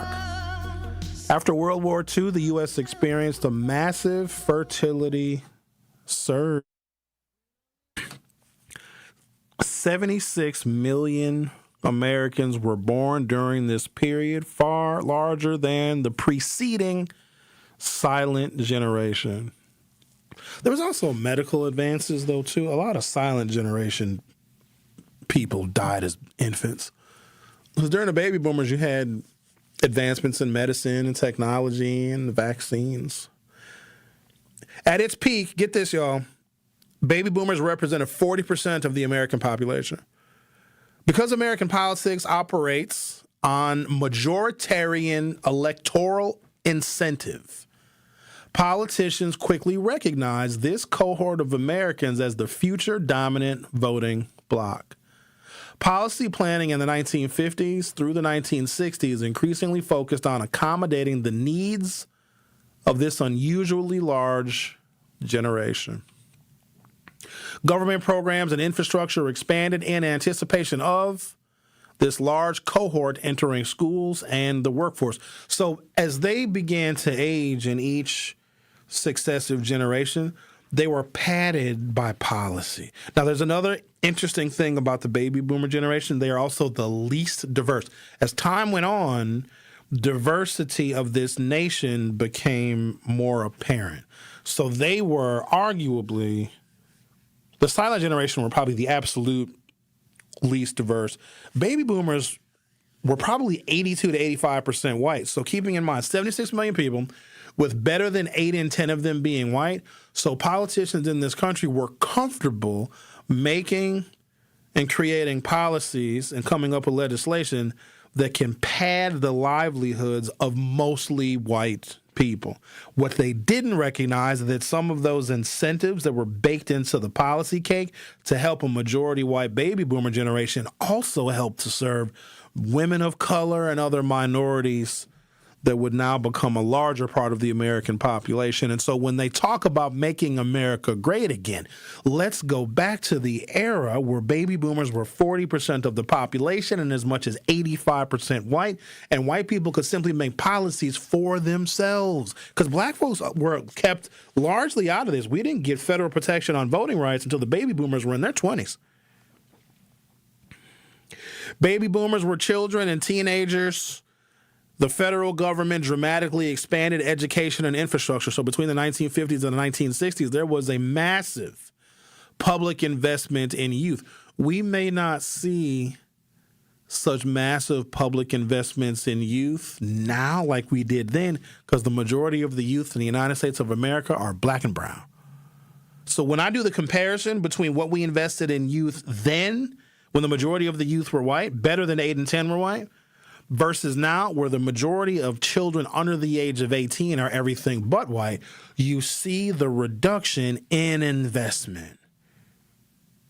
When boomers were children and teenagers, the federal government dramatically expanded education and infrastructure. Key policies included the GI Bill expansion, continuing into universities, the National Defense Education Act of 1958, which expanded federal funding for education, major investments in public universities and community colleges. A couple of key numbers for you where the baby boomer generation benefited. Public university tuition in the 1960s averaged $200 to $300 a year, roughly $2,000 to $3,000 in modern dollars.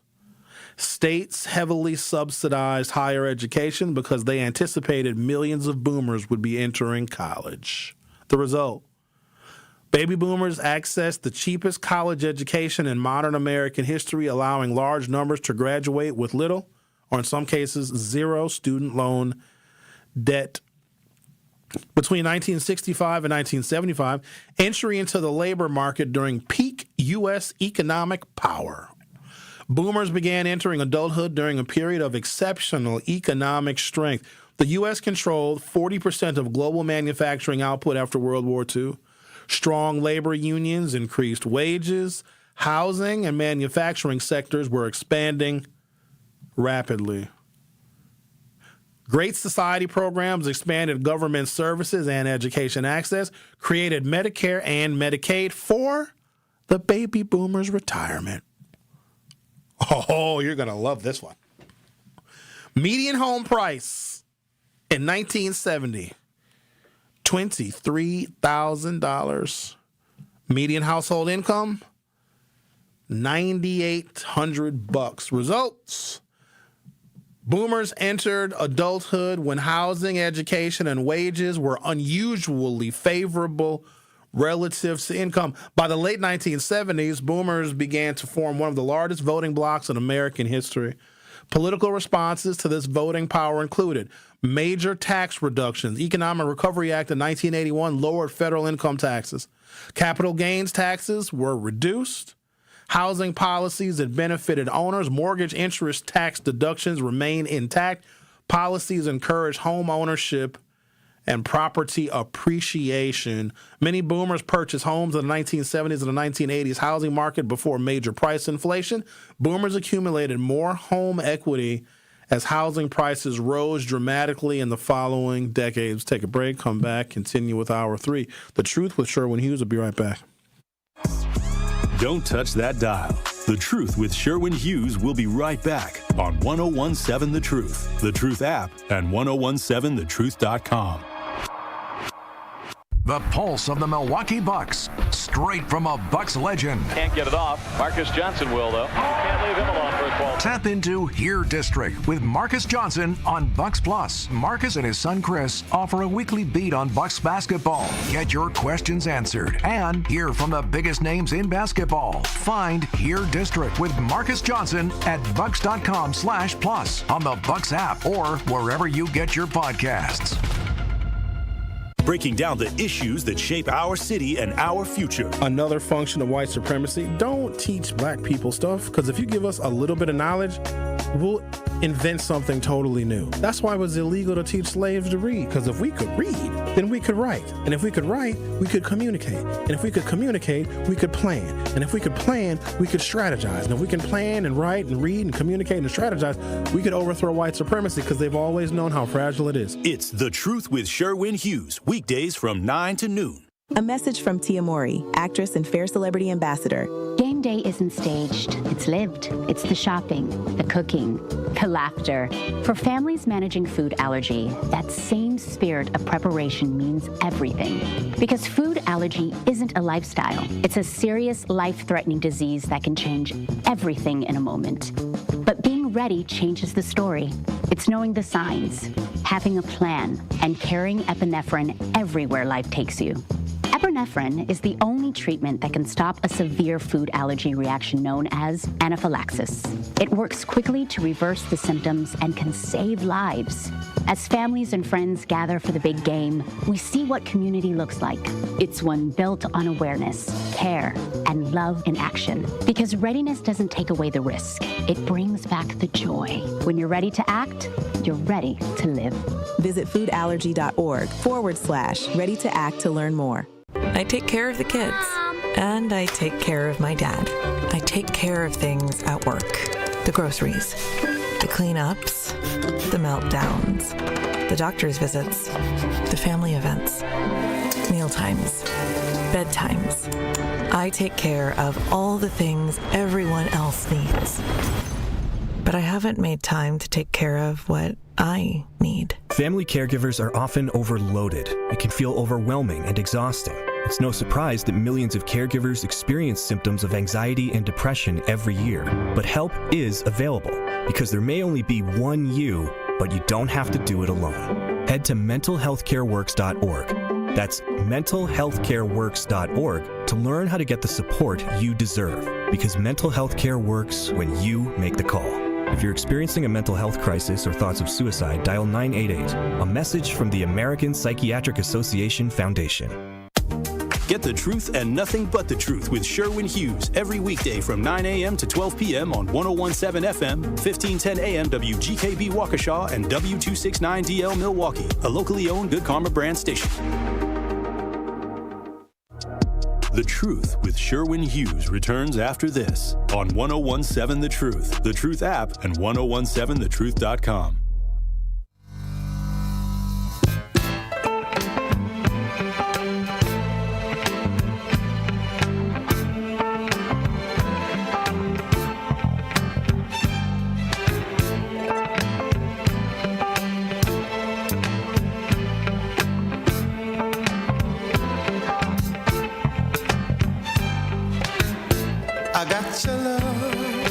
Welcome to Hour 3 of The Truth with Sherwin Hughes.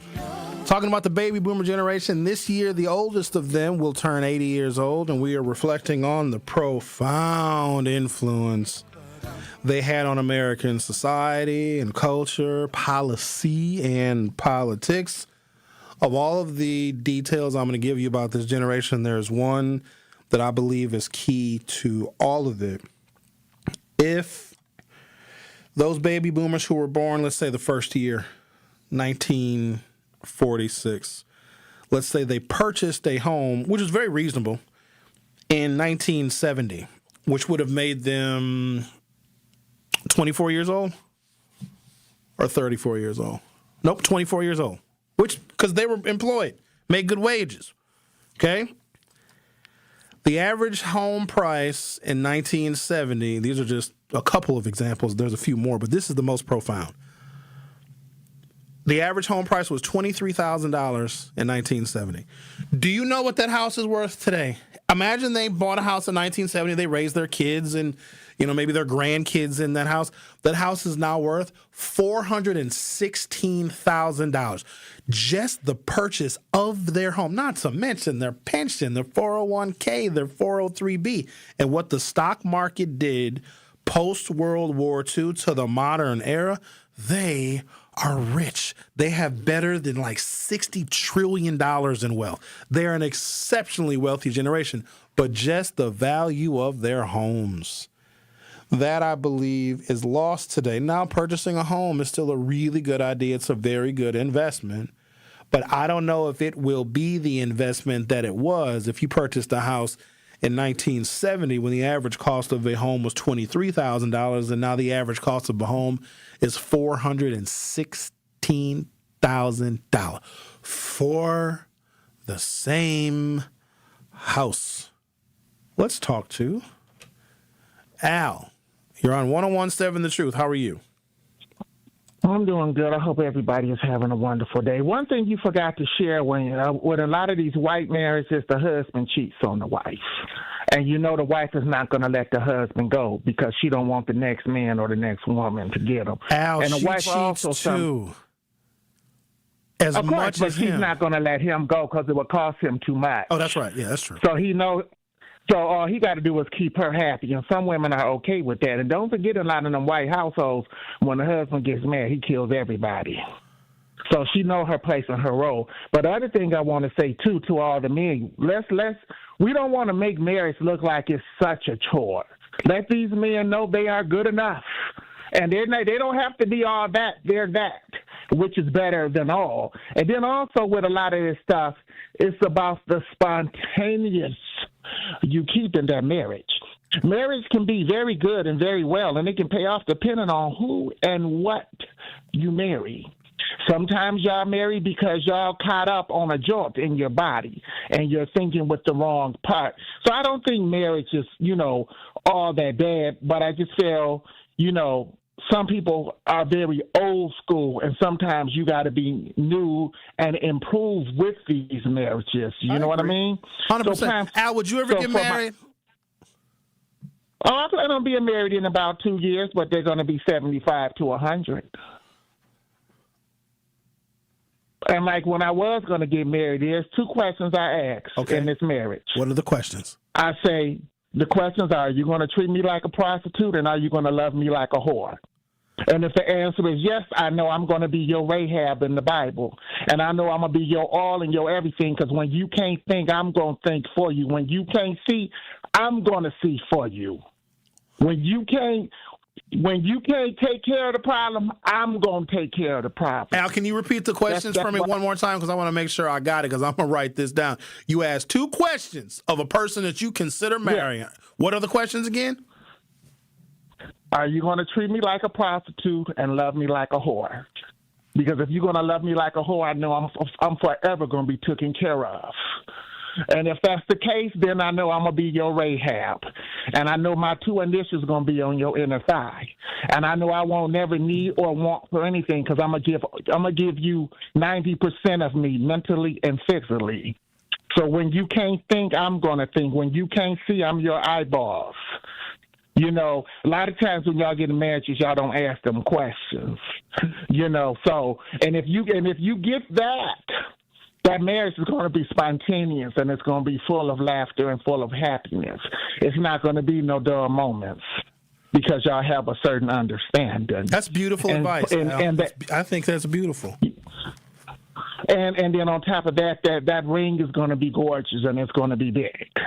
Probably it's either going to probably be Leo cut or crushed spaghetti, probably 10 or 15 carats, and you're supposed to wear it with pride. Al, wait. Who is going to propose? Are you going to propose to that person, or are they going to propose to you? Well, I've been proposed to. Get out of here. I've been proposed to. And you said no? Well, no, like I said before, the first person had a massive heart attack because they didn't want the family to have none of their money, and they had a massive heart attack within 5 days. Oh. And they were South American. And then the other person said they would have to divorce their husband. But I don't want you to divorce your husband because then there's going to be no money left for me. I don't want you to do that.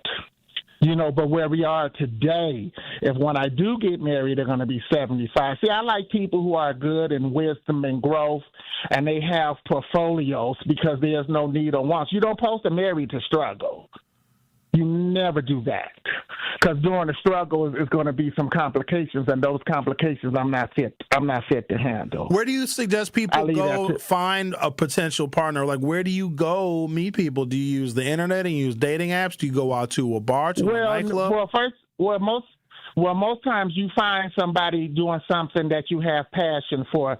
You might like poetry. You might like going to the gym. You might like traveling. You might like having, you might like going to not after sex, but happy hour.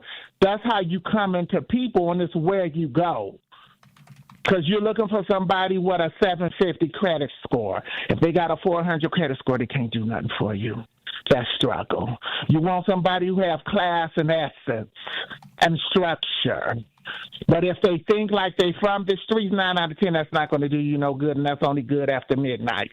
And they got to be gone by 5 a.m., maybe 5:55 before the sun come up. But there's a certain standard and respect you got to have for yourself. And depending on who you marry, they might say, well, I want you to still do you, and I just want to have you in my life. And then you never know. You might have a beautiful 6-bedroom house on the shores of Redding, Connecticut. You might have a family home in South America where you got to fly through Brazil at midnight. There's so many wonderful and beautiful things, but it's what you want in the marriage. And sometimes people marry just for the bear. You never marry for kibbles and bits because it's struggle. What role does intimacy play out of your marriage? Al, what role does intimacy play in a marriage? Like physical, sexual chemistry, is that important, or is that secondary? It's very important, but you have to give your all. Intimacy cannot be routine. That's a flat line FUC, and I'll let you add the last letter. It has to be spontaneous. You have to hit all the spots. You got to take them to a level of cloud line that they ain't never went before, like a person who tried cocaine, now they're a hook. It's about the warmth of the seed. It's about how you cater to their body. Not only you give it to their body, you got to give it to their mind. So if you're with them, you got to keep them on E to the point where they can't function, and they only think about you. But if you don't have no intimacy and it's routine, it's flat line, and anything that's flat line is no good. That's like a drunk FUC. Okay. So y'all just think about that. But everybody is more than enough. Get it how you get it. Bye-bye. Bye. Well, that was really profound advice. I think he really knows what he's talking about. You know who I think Al is? I think he's the man from Nantucket. You guys ever heard those little poems? There once was a man from Nantucket. I think Al is. Yep. So there you go, guys. You got the advice. I don't know what you're waiting for. Go find your forever person. Find somebody that's into what you're into. If you like to go to the gym and find somebody. I don't know how he's going to find somebody between the ages of 75 and 100. He just wants somebody that's got a bunch of money that's going to die. What about enjoying your time with your person? Money is not everything. However, the person that said money can't buy happiness was broke. No, they were. They didn't have a lot of money, because if money doesn't buy happiness, just save your receipt. You know what I mean? All right. Let's see. Baby boomers. Why don't we do this? Let's take a break, come back to a fresh segment, because I can't follow that up. he gave me some relationship advice, which has led me to believe I've been asking the wrong questions. I've been asking the wrong 2 questions my whole life. Well, it's a new day. The Truth with Sherwin Hughes will be right back. Don't touch that dial. The Truth with Sherwin Hughes will be right back on 1017 The Truth, The Truth app, and 1017thetruth.com. You bid, they benefit. It's that simple. WTMJ's Kristen Bry here to tell you that WTMJ is hosting a silent auction for the Milwaukee Diaper Mission. And the auction is live now. Bid now at WTMJcares.com. Bid on game-worn Giannis gear, a signed bat from Brewers slugger Andrew Vaughn, and a golf foursome at Morningstar Golf Club. You score something amazing, local families get the diapers they desperately need. Auction closes Friday. Bid now at WTMJcares.com. This is your Milwaukee Public Schools City Conference Basketball Weekly Update on the award-winning 1017 The Truth. The WIAA basketball playoffs are in full swing, and 2 MPS teams are carrying the banner for the City Conference. The Milwaukee Juno Pioneers opened the postseason in emphatic fashion, overwhelming Kenosha Christian Life 79-32. Juno followed that up with another statement win on Saturday, surging past Living Word Lutheran 91-61. Now the top-seeded Pioneers set their sights on a sectional semifinal showdown against Cedar Grove, Belgium on Thursday night at Milwaukee Lutheran High School. In Division I, the Milwaukee Hamilton Wildcats are also dancing into the sectional semifinals after impressive victories over Rufus King 58-40 and Franklin 62-53. The Wildcats now prepare for a marquee matchup against undefeated Wisconsin Lutheran on Thursday night at Whitefish Bay High School. This has been your Milwaukee Public Schools City Conference Basketball Weekly Update. Life's better with American Family Insurance because we know you love working weekends. If it means working on your dream home, both inside and out.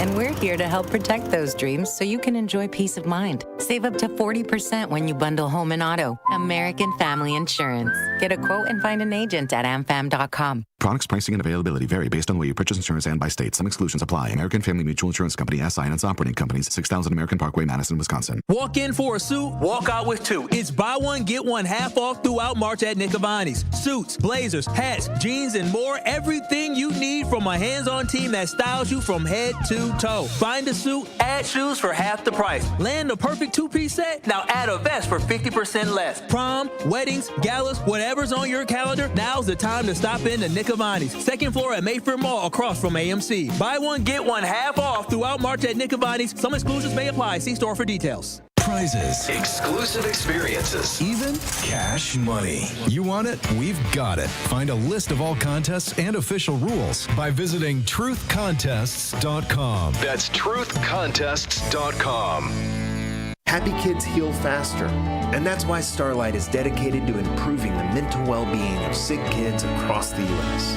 Learn how at starlight.org. Hurt by a truck? Call Gruber offices. One call, that's all. More of The Truth with Sherwin Hughes is next on 1017 The Truth, The Truth app, and 1017thetruth.com.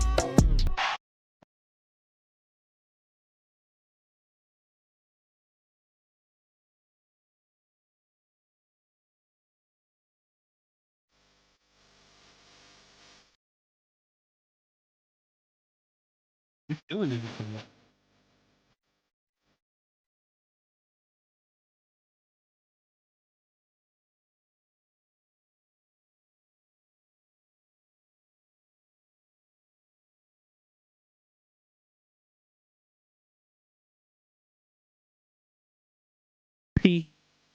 P90s musics. All right, talking about baby boomers. They were not peak 90s.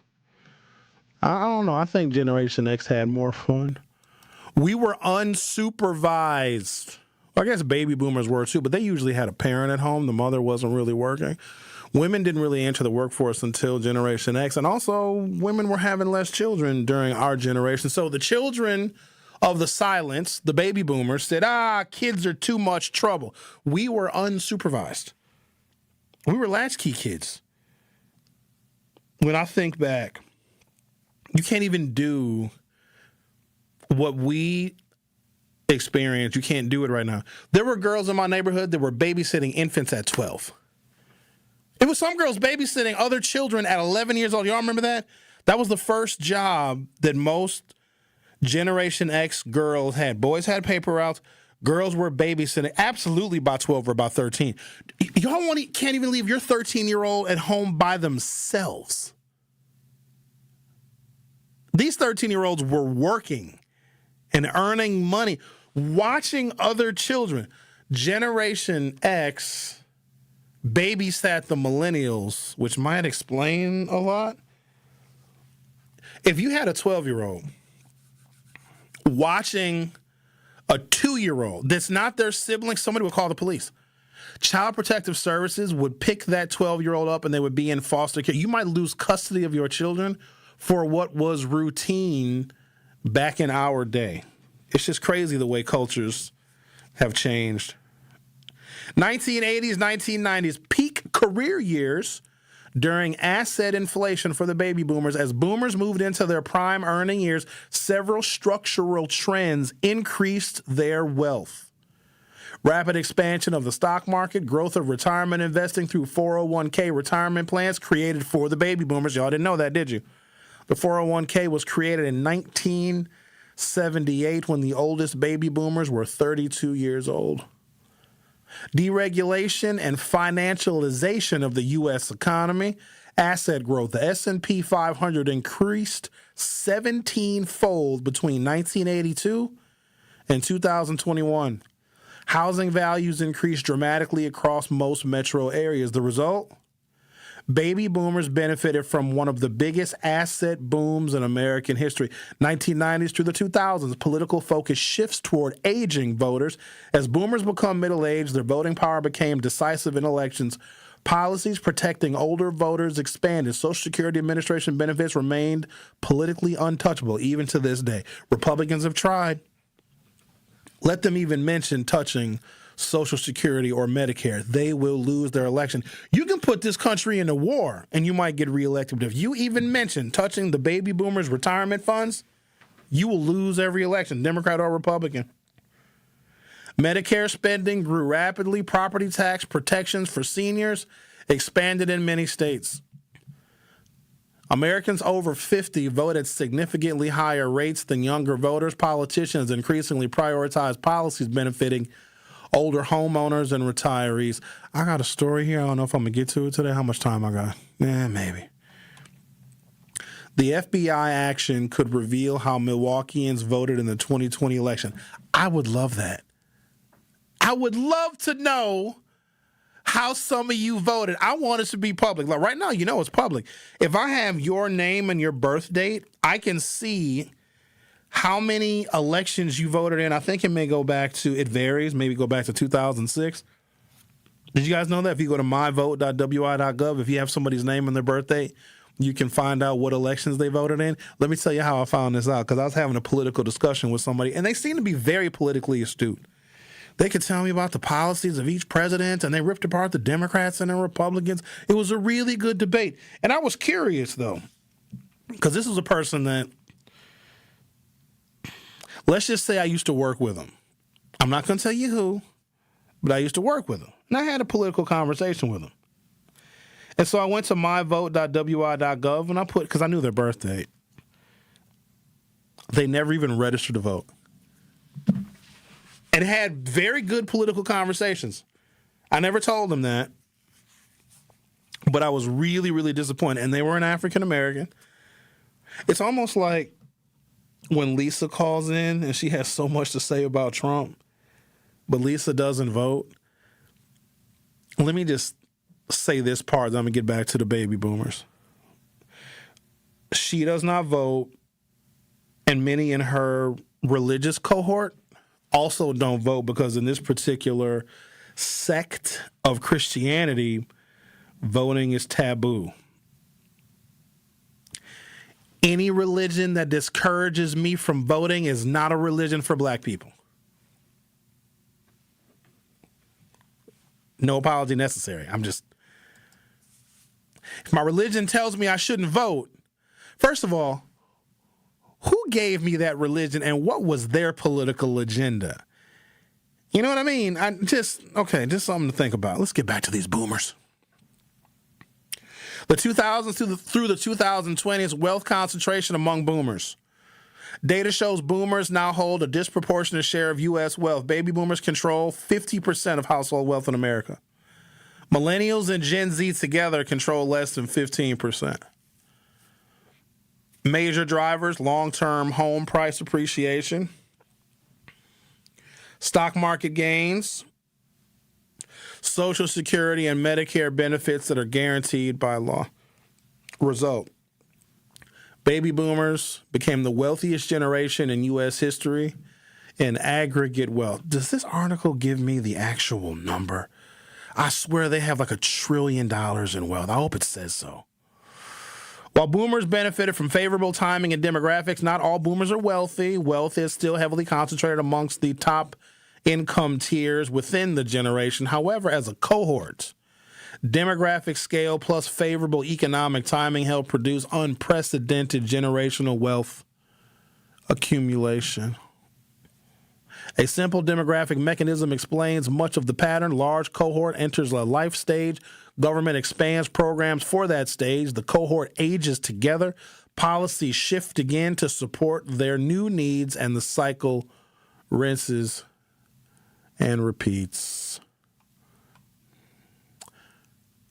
Number one, expansion and protection of Social Security Administration benefits. Key dynamic, pay-as-you-go structure. Workers currently employed fund benefits for retirees. When boomers retire in large numbers, fewer workers will support more beneficiaries.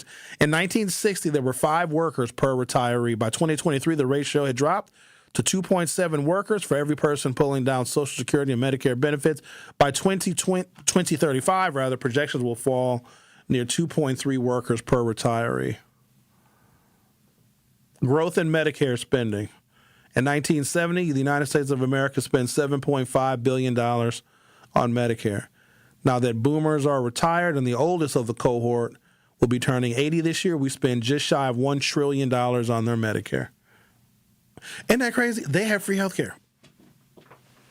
A whole generation of people have free health care and everybody else doesn't. And we subsidize it. The largest elderly cohort in U.S. history retires. As the largest elderly cohort in American history retires, Medicaid spending rises dramatically. Healthcare inflation has consistently exceeded general inflation.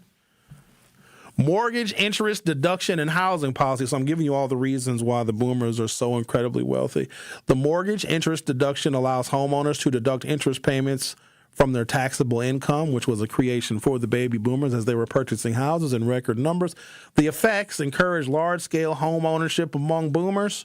Home values appreciated dramatically over the decades. Median home price in 1970, $23,000.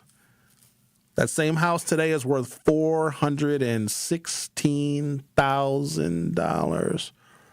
So, on average, if you purchased a home in 1970, you have just under $400,000 in equity. Capital gains, tax reductions, investment income receive favorable tax treatment over time. Remember, the baby boomers were in the stock market unlike any other. The S&P 500, which are the 500 biggest, most profitable companies in America. If you invested in the S&P 500 in 1970, your money increased 17-fold. How many of you in the stock market? Economic Recovery Act of 1981 favored the baby boomers, and the Taxpayer Relief Act of 1997 also favored the boomers. Made sense as you had a baby boomer president named William Jefferson Clinton.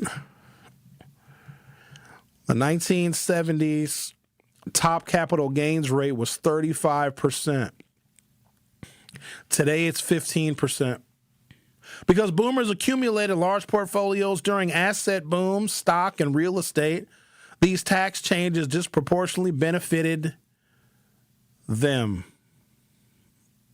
Government borrowing expanded significantly during the 1980s and 1980. The federal debt was $908 billion. Now it's $34 trillion.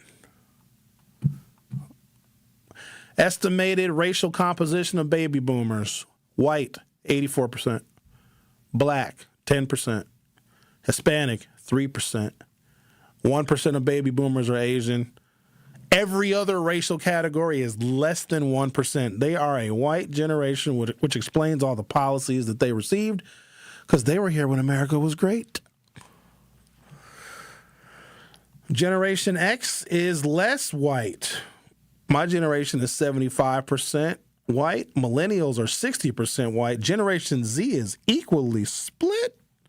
50% white, 50% non-white for the youngest cohort of Americans. And as time goes on, you're going to see those numbers go in that same direction. Oh, here we go. This is what I'm looking for. All right. You ready for this? This is why y'all are so broke. Baby boomers control roughly half of the United States wealth.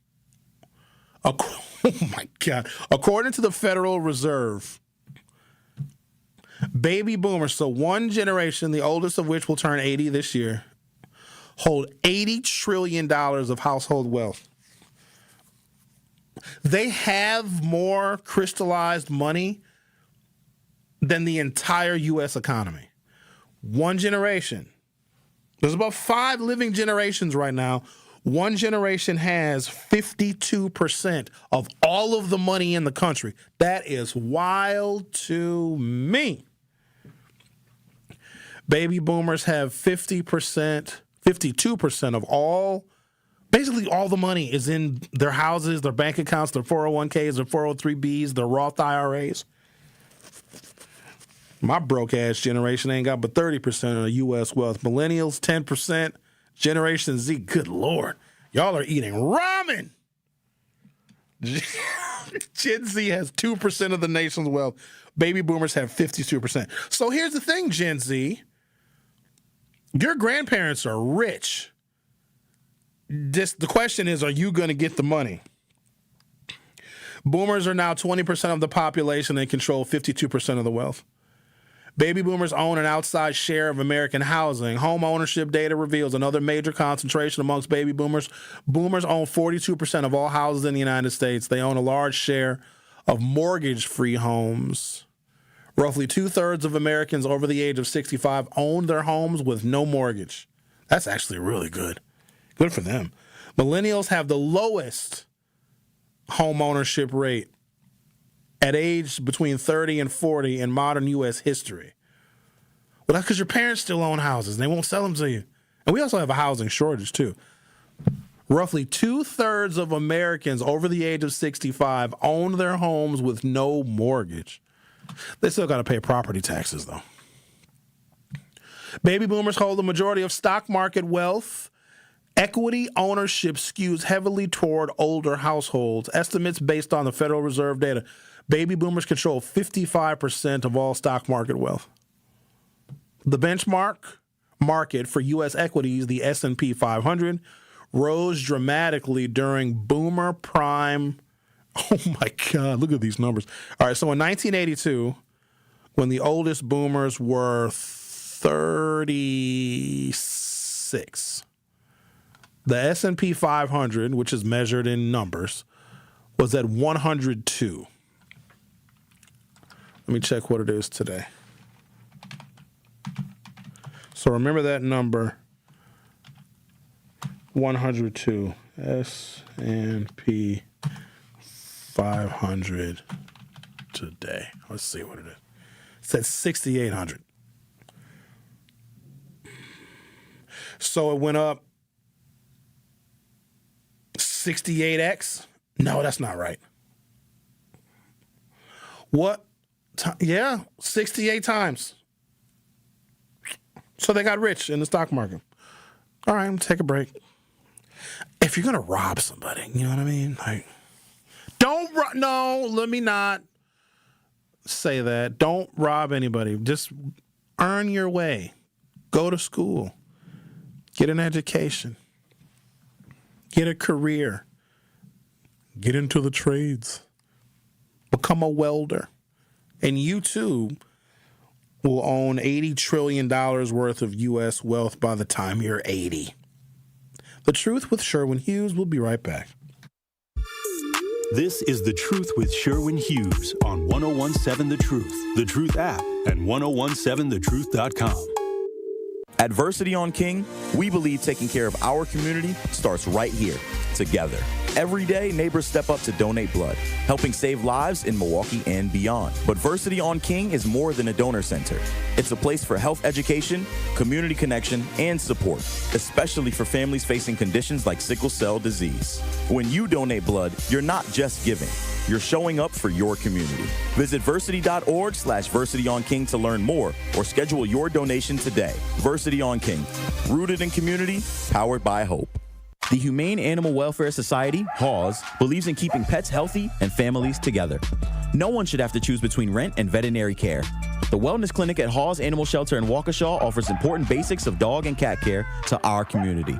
Pet owners can schedule general exams, sick visits, receive vaccinations, even get preventatives and nail trims. Appointments are available weekdays and can be scheduled by calling 262-542-8852.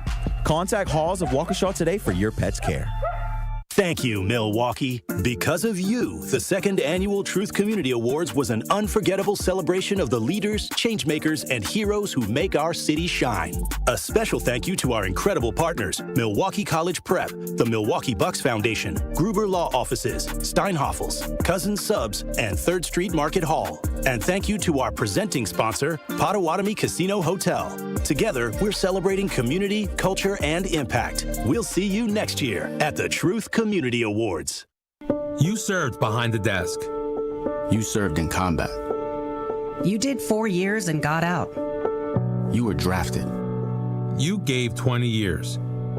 You gave exactly what your country needed. And so did you. When you raised your hand and swore an oath to your country, when you put your name on a dotted line, you became part of only 1% of Americans who did the same. You are a veteran. You are a veteran. You are a veteran. Because no matter when, where, or how you served, you made a sacrifice for your country, and you deserve support. If you're struggling with life after service, don't wait. Reach out. Reach out to a loved one, to a fellow veteran, to VA. Find resources at va.gov/reach. Brought to you by the United States Department of Veterans Affairs and the Ad Council. The Truth with Sherwin Hughes returns after this on 1017 The Truth, The Truth app, and 1017thetruth.com.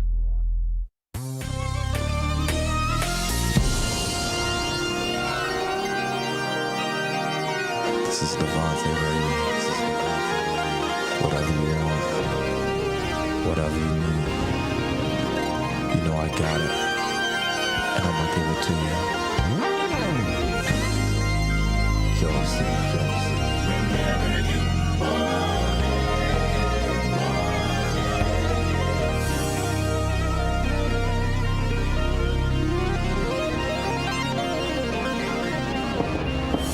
anything you want from me,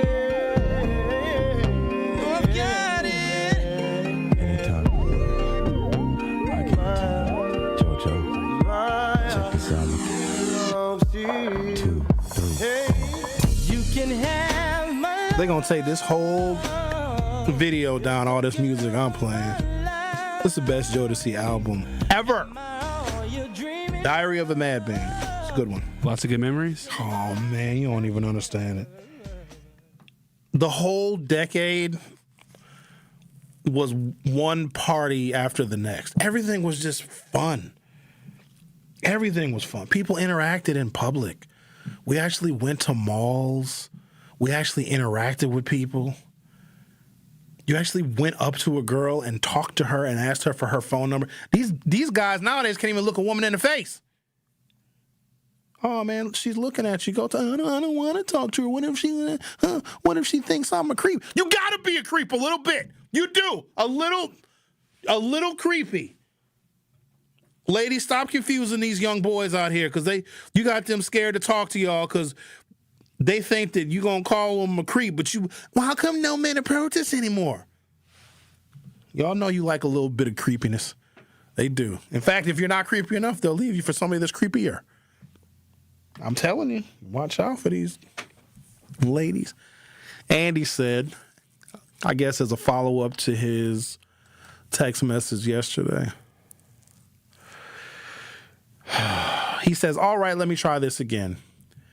I could not care less about Trump voters, and they deserve everything, all capital letters, they've gotten so far. However, myself and others are growing increasingly concerned that the Trump administration's willingness to mistreat the MAGA voter base this close to the midterms is a clear sign that they do not intend to allow fair elections to take place. Andy, I agree. He goes on to say, the concern is that they have, all capital letters, already decided to steal the elections in 2026 and beyond, and thus have no need to deliver on promises to their base. If this is even a remote possibility, then we should be preparing for it. I would like you to comment on what you think we can or should do if the Trump administration attempts to steal the midterm elections. We are not far from November, and I feel we need to prepare for the worst. Thank you. There's only one thing that we can do that's within the confines of the law, because the other thing you don't want to do. We talk about doing the other thing, but we're not going to do the other thing because nobody wants to go first in doing the other thing. Oh, we'll talk about it. We'll post about it. We'll make the TikTok videos and Instagram videos about it, doing the other thing, but nobody wants to do the other thing because you know who did the other thing and then nobody followed him? Luigi Mangione. He did the thing. And then he's the only one that did the thing. And now he's going to get in a lot of trouble. But nobody wants to do that thing, nor am I encouraging you people to do that thing. Apparently it's not nice to do what he did, and he's in trouble. He's going to go to jail probably, I'm assuming. The only thing that we can do is overwhelm the system for the opposition party, which, again, we're not going to do. We have a governor's race here in Wisconsin, which seems exceptionally unimportant right now, and I really hate to have to call our governors. It is important, let me be clear, but because we're at war and you guys are not going to be able to afford to put gas in your car in 10 days. That's going to get worse. Nations are moving away from what is called the petrodollar. American military bases in other countries cannot be protected. And you're going to see potentially an economic and financial collapse. And then you got people running for governor in Wisconsin as if the world is not on fire. And unfortunately, state politics cannot address anything happening at the federal level. So because so much attention is focused on what Trump is doing, and now this war that we simply can't win, running for governor in the state of Wisconsin is like, oh, I'm going to help the farmers get broadband. Who cares? And I hate to admit this, but we have a cohort of just mediocre people running for governor, and I really hate to say that. No one is exceptional. No one is stellar. No one is shaking up the system. No one is even in reality. It's the same damn platitudes. The furthest they go is they want to abolish ICE. Shut up. You can't. We already messed up by saying Milwaukee is a sanctuary city because the council voted on that. And let me tell you why I'm so upset at that, because that is going to unnecessarily draw unneeded ire from Donald Trump, and the flow of federal resources in the city of Milwaukee disproportionately help African Americans. And by the council being led by lefty, liberal, communist progressives that can only get elected to the council. They couldn't get elected anywhere else. They have put Milwaukee in an unnecessary crosshairs to where we have to worry about reduced federal funding from the Department of Education, you name it, because now we want to call ourselves a sanctuary city. Unnecessarily, because it means nothing. We can't offer any extra protection to somebody who's not in this country legally as a city. All it's going to do is further exacerbate our issues and our poverty in the city of Milwaukee was an unnecessary symbolic gesture that did not need to be done. But the lefty liberals think that they have to goad Donald Trump to get elected. Newsflash, lefty liberals, you're always going to get reelected by your constituents. Because they don't got nobody else to vote for. Because those kind of lefty liberals, the Democratic Socialists, they're never going to vote for a mainstream moderate Democrat ever. To them, a mainstream moderate Democrat is the same as a Republican, and clearly they won't vote for a Republican. So really, all they have to do is nothing. All you got to do is just post a bunch of stuff on social media. If you're a Democratic Socialist, nobody expects you to make policy because you don't agree with anybody. Nobody expects Bernie Sanders. Let me be real clear about this, just so that we're under no illusion moving into these elections in 2026. Nobody expects Bernie Sanders to do anything except be loud and angry. That's it. Co-sign on a bill every now and again. Nobody expects Bernie Sanders to lead the U.S. Senate. Nobody expects him to be a dominant force. All he has to do is his hair's got to be messed up, because if Bernie Sanders ever combs his hair, people are going to say he's a Republican. So he's got to have really messed up hair and just be kind of hunched over like this and just be very, very angry. The income inequality is terrible. That's all he has to do. Bernie Sanders will never get beat. What about Zoran? New York is different. Xavier just asked about Zoran Mamdani. I don't know what the hell he's going to do in New York. New York as a whole, New York as a city has a larger population than Wisconsin as a state. And there's almost nothing that's relatable to a Midwestern, mostly white, rural, agricultural, farming economy. Like, you know what we do here in Wisconsin? We're not even the dairy state anymore. It's been California since the 90s. We grow ginseng. That's what we do. That's what Wisconsin, ginseng and cranberries. So there's nothing relatable. Not even Milwaukee is relatable to New York, because just the history of New York is not relatable. So I don't know. But so Democratic Socialists have their best luck getting elected municipally. Statewide elections, no. State representatives and state senators, maybe. I think we have a Democratic Socialist in the state assembly. I can't even think of his name. That's how unimportant. Not that he's unimportant. It's just nobody expects a Democratic Socialist to do anything. They get elected based on ideals that will never get realized in policy. And I think that this leads young people down what I call the primrose path. They think they can get all this stuff because they have a candidate that's relatable, that talks about, oh, the baby boomers have all this wealth, and you're broke, and wages haven't gone up, and you can't afford this, can't afford your groceries, you can't afford to buy a house. And then you tell that to a young person, they're like, yeah, I totally agree with you. That is totally my life. And then the young person votes for that individual who is reflecting what their life situation is. But then when that person gets elected, by regurgitating to young people how broke they are, then the person that gets elected ends up making more money than the people that elected them. But they're still saying, yeah, you're broke. I have free health care. You don't. Yeah, I make a solid wage and I get a per diem and I get to travel on a taxpayer dime, but you can't buy a house. Yeah. You see how that works? Oh, by the way, Bernie Sanders is a millionaire several times over. So he's a part of the income inequality. But no, he talks about it like, we got to do something about the income inequality. I think he has 2 houses, too, if I'm not mistaken. So the reason why some of y'all can't buy one house is because Bernie has 2. So to answer your question that you texted me, Andrew, I know I gave you a very long answer, but all of that needed to be said. We have to overwhelm the system for the Democratic candidates come November. And I don't know if that's possible, because if Mandela Barnes gets the Democratic nomination for governor, voting for him to be governor of the state of Wisconsin will feel like going backwards.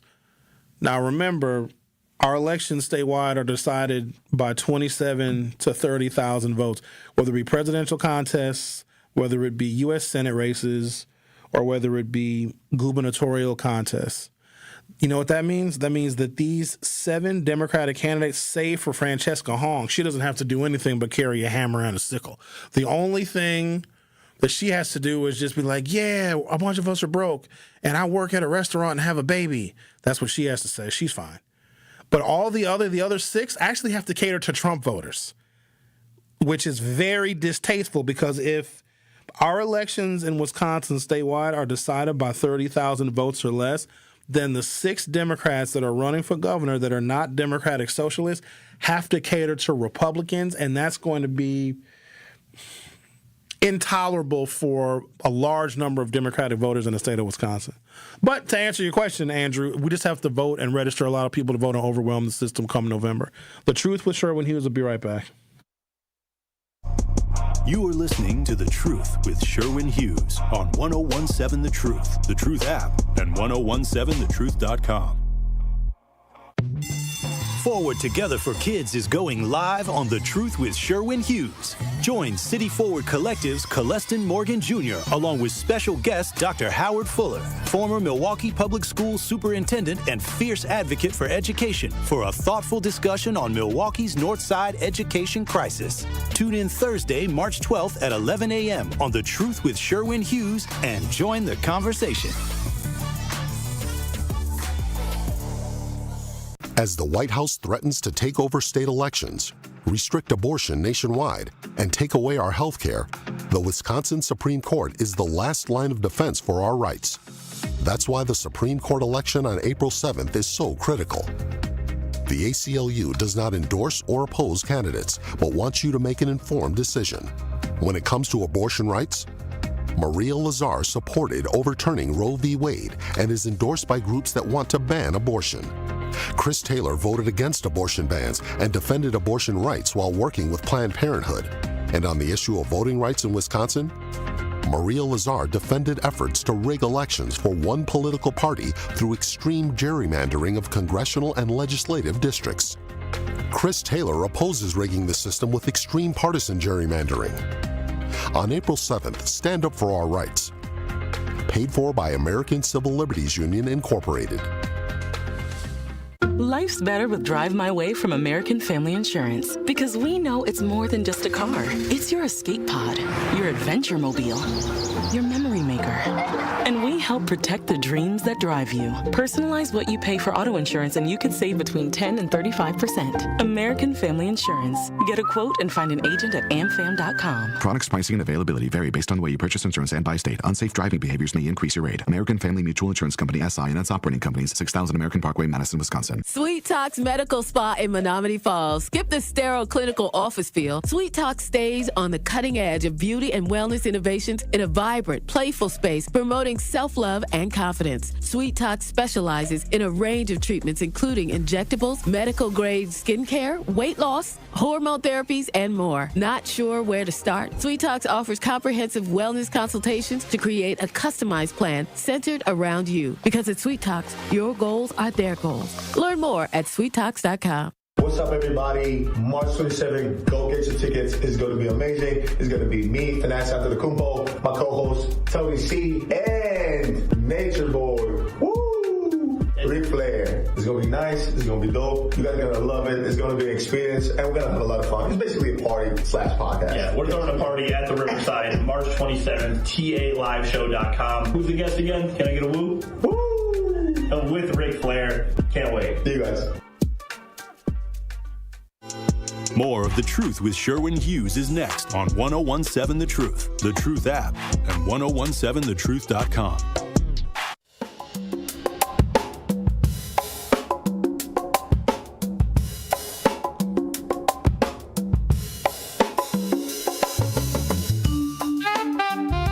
Hi, this is Sherwin Hughes from 1017 The Truth, and I want to talk to you about something bigger than just buying a house. I'm talking about building a legacy. See, owning a home isn't just about four walls and a roof. It's about giving your kids a place where memories are made, where birthdays are celebrated, and where they always know they belong. It's about planting roots, knowing your neighbors, waving from the porch, and being a part of a community that feels like family. If you've been renting and wondering if home ownership is even possible, Axe Housing is here to help. An Axe Housing coach will help you create a plan, build a budget, improve your credit, and move step by step toward owning a place you can truly call your own. They've already helped over 4,000 families become homeowners, and many are paying a lot less than they were paying for rent. Don't let where you are today stop your families tomorrow. Start your journey at axehousing.org. That is ACTS housing.org. Hey, guess what? Their legacy begins at home. One call, that's all. And we want to help you, Truth Nation, get down payment money for your house. Right now is your chance to be our one call, that's all. Gruber $5,000 giveaway entry for the day. You heard me, damn it.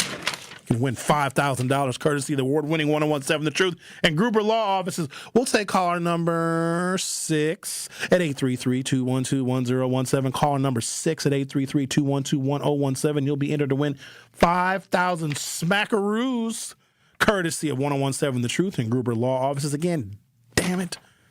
Don't make me get angry. Caller number 6 at 833-212-1017. Remember, if you or a loved one's been injured in an accident, contact Gruber Law Offices today.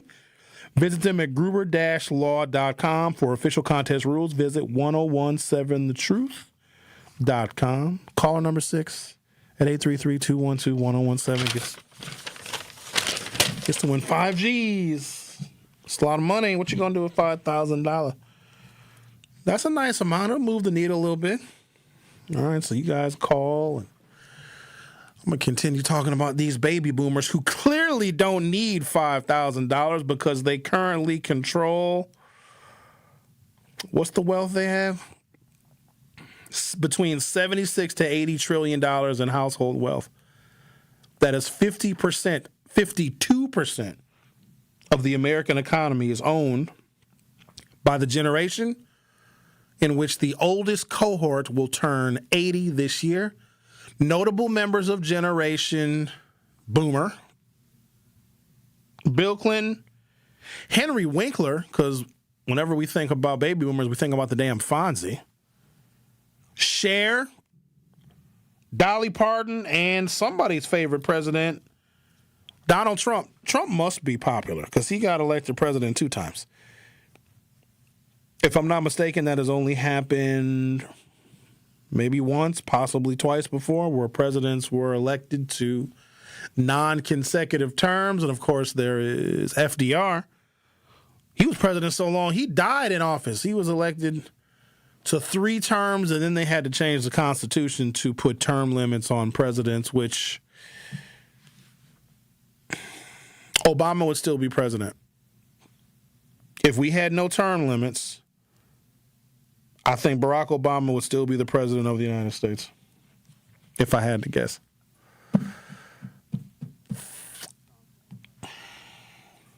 Okay, Sean, you said? Hello, who's this? Hi, Linda Algie. Hello. Hey there, Linda Algie. Hey, you. What's going on? Not much. Time to stay out of this cold. It's windy out here. Oh, I know that's right. It's such a drastic change from yesterday. It was 70-some degrees yesterday, wasn't it? Yes. Would you bring it back, please? I'm going to do my best now. It'll be back soon. We're going to get another couple snows, though. Don't let it fool you. We're going to get 2 more snows now. Oh, I know. We have 3 seasons. Winter, winter, winter. Winter, 4 seasons. That's our seasons, winter. I mean, it gets hot in the summer. For about 2 weeks in July or August, it's going to be about 85 and 90. It'll get hot for a couple of weeks. Yeah, I'll take it. All right, then. As long as I can move around. As long as you can move around. I'm assuming you want to be caller number 6. You're assuming correctly, sir. You're not. So why not? Why'd you keep me on the phone so long? Go ahead and end that dream right now. So you the one started talking about the weather. You started it first, I believe. Replay, rewind. You still ain't caller number 6. Well, why am I not caller 6? Why'd you pick up? Why didn't you just say caller 2, 3, 4 or something and just hang up on me? Because I'm not rude. I wanted to see what you had to say. And you're actually very entertaining. You should call more often. You and Al should call every day. I know Al. I listen to him. He makes me laugh. Does he ever offend you? Does he ever go too far? Yes, he does. Okay. He does. But, he's still okay in my book. I'm sure he'll appreciate it. What he says sometimes. I tell my kids what he says sometimes because he's funny. Even if he's not crazy about women. That's okay. That's his prerogative. I think he is crazy about women. So whenever we have events and Al comes to our events, there's a line of women to meet him and to take pictures with him.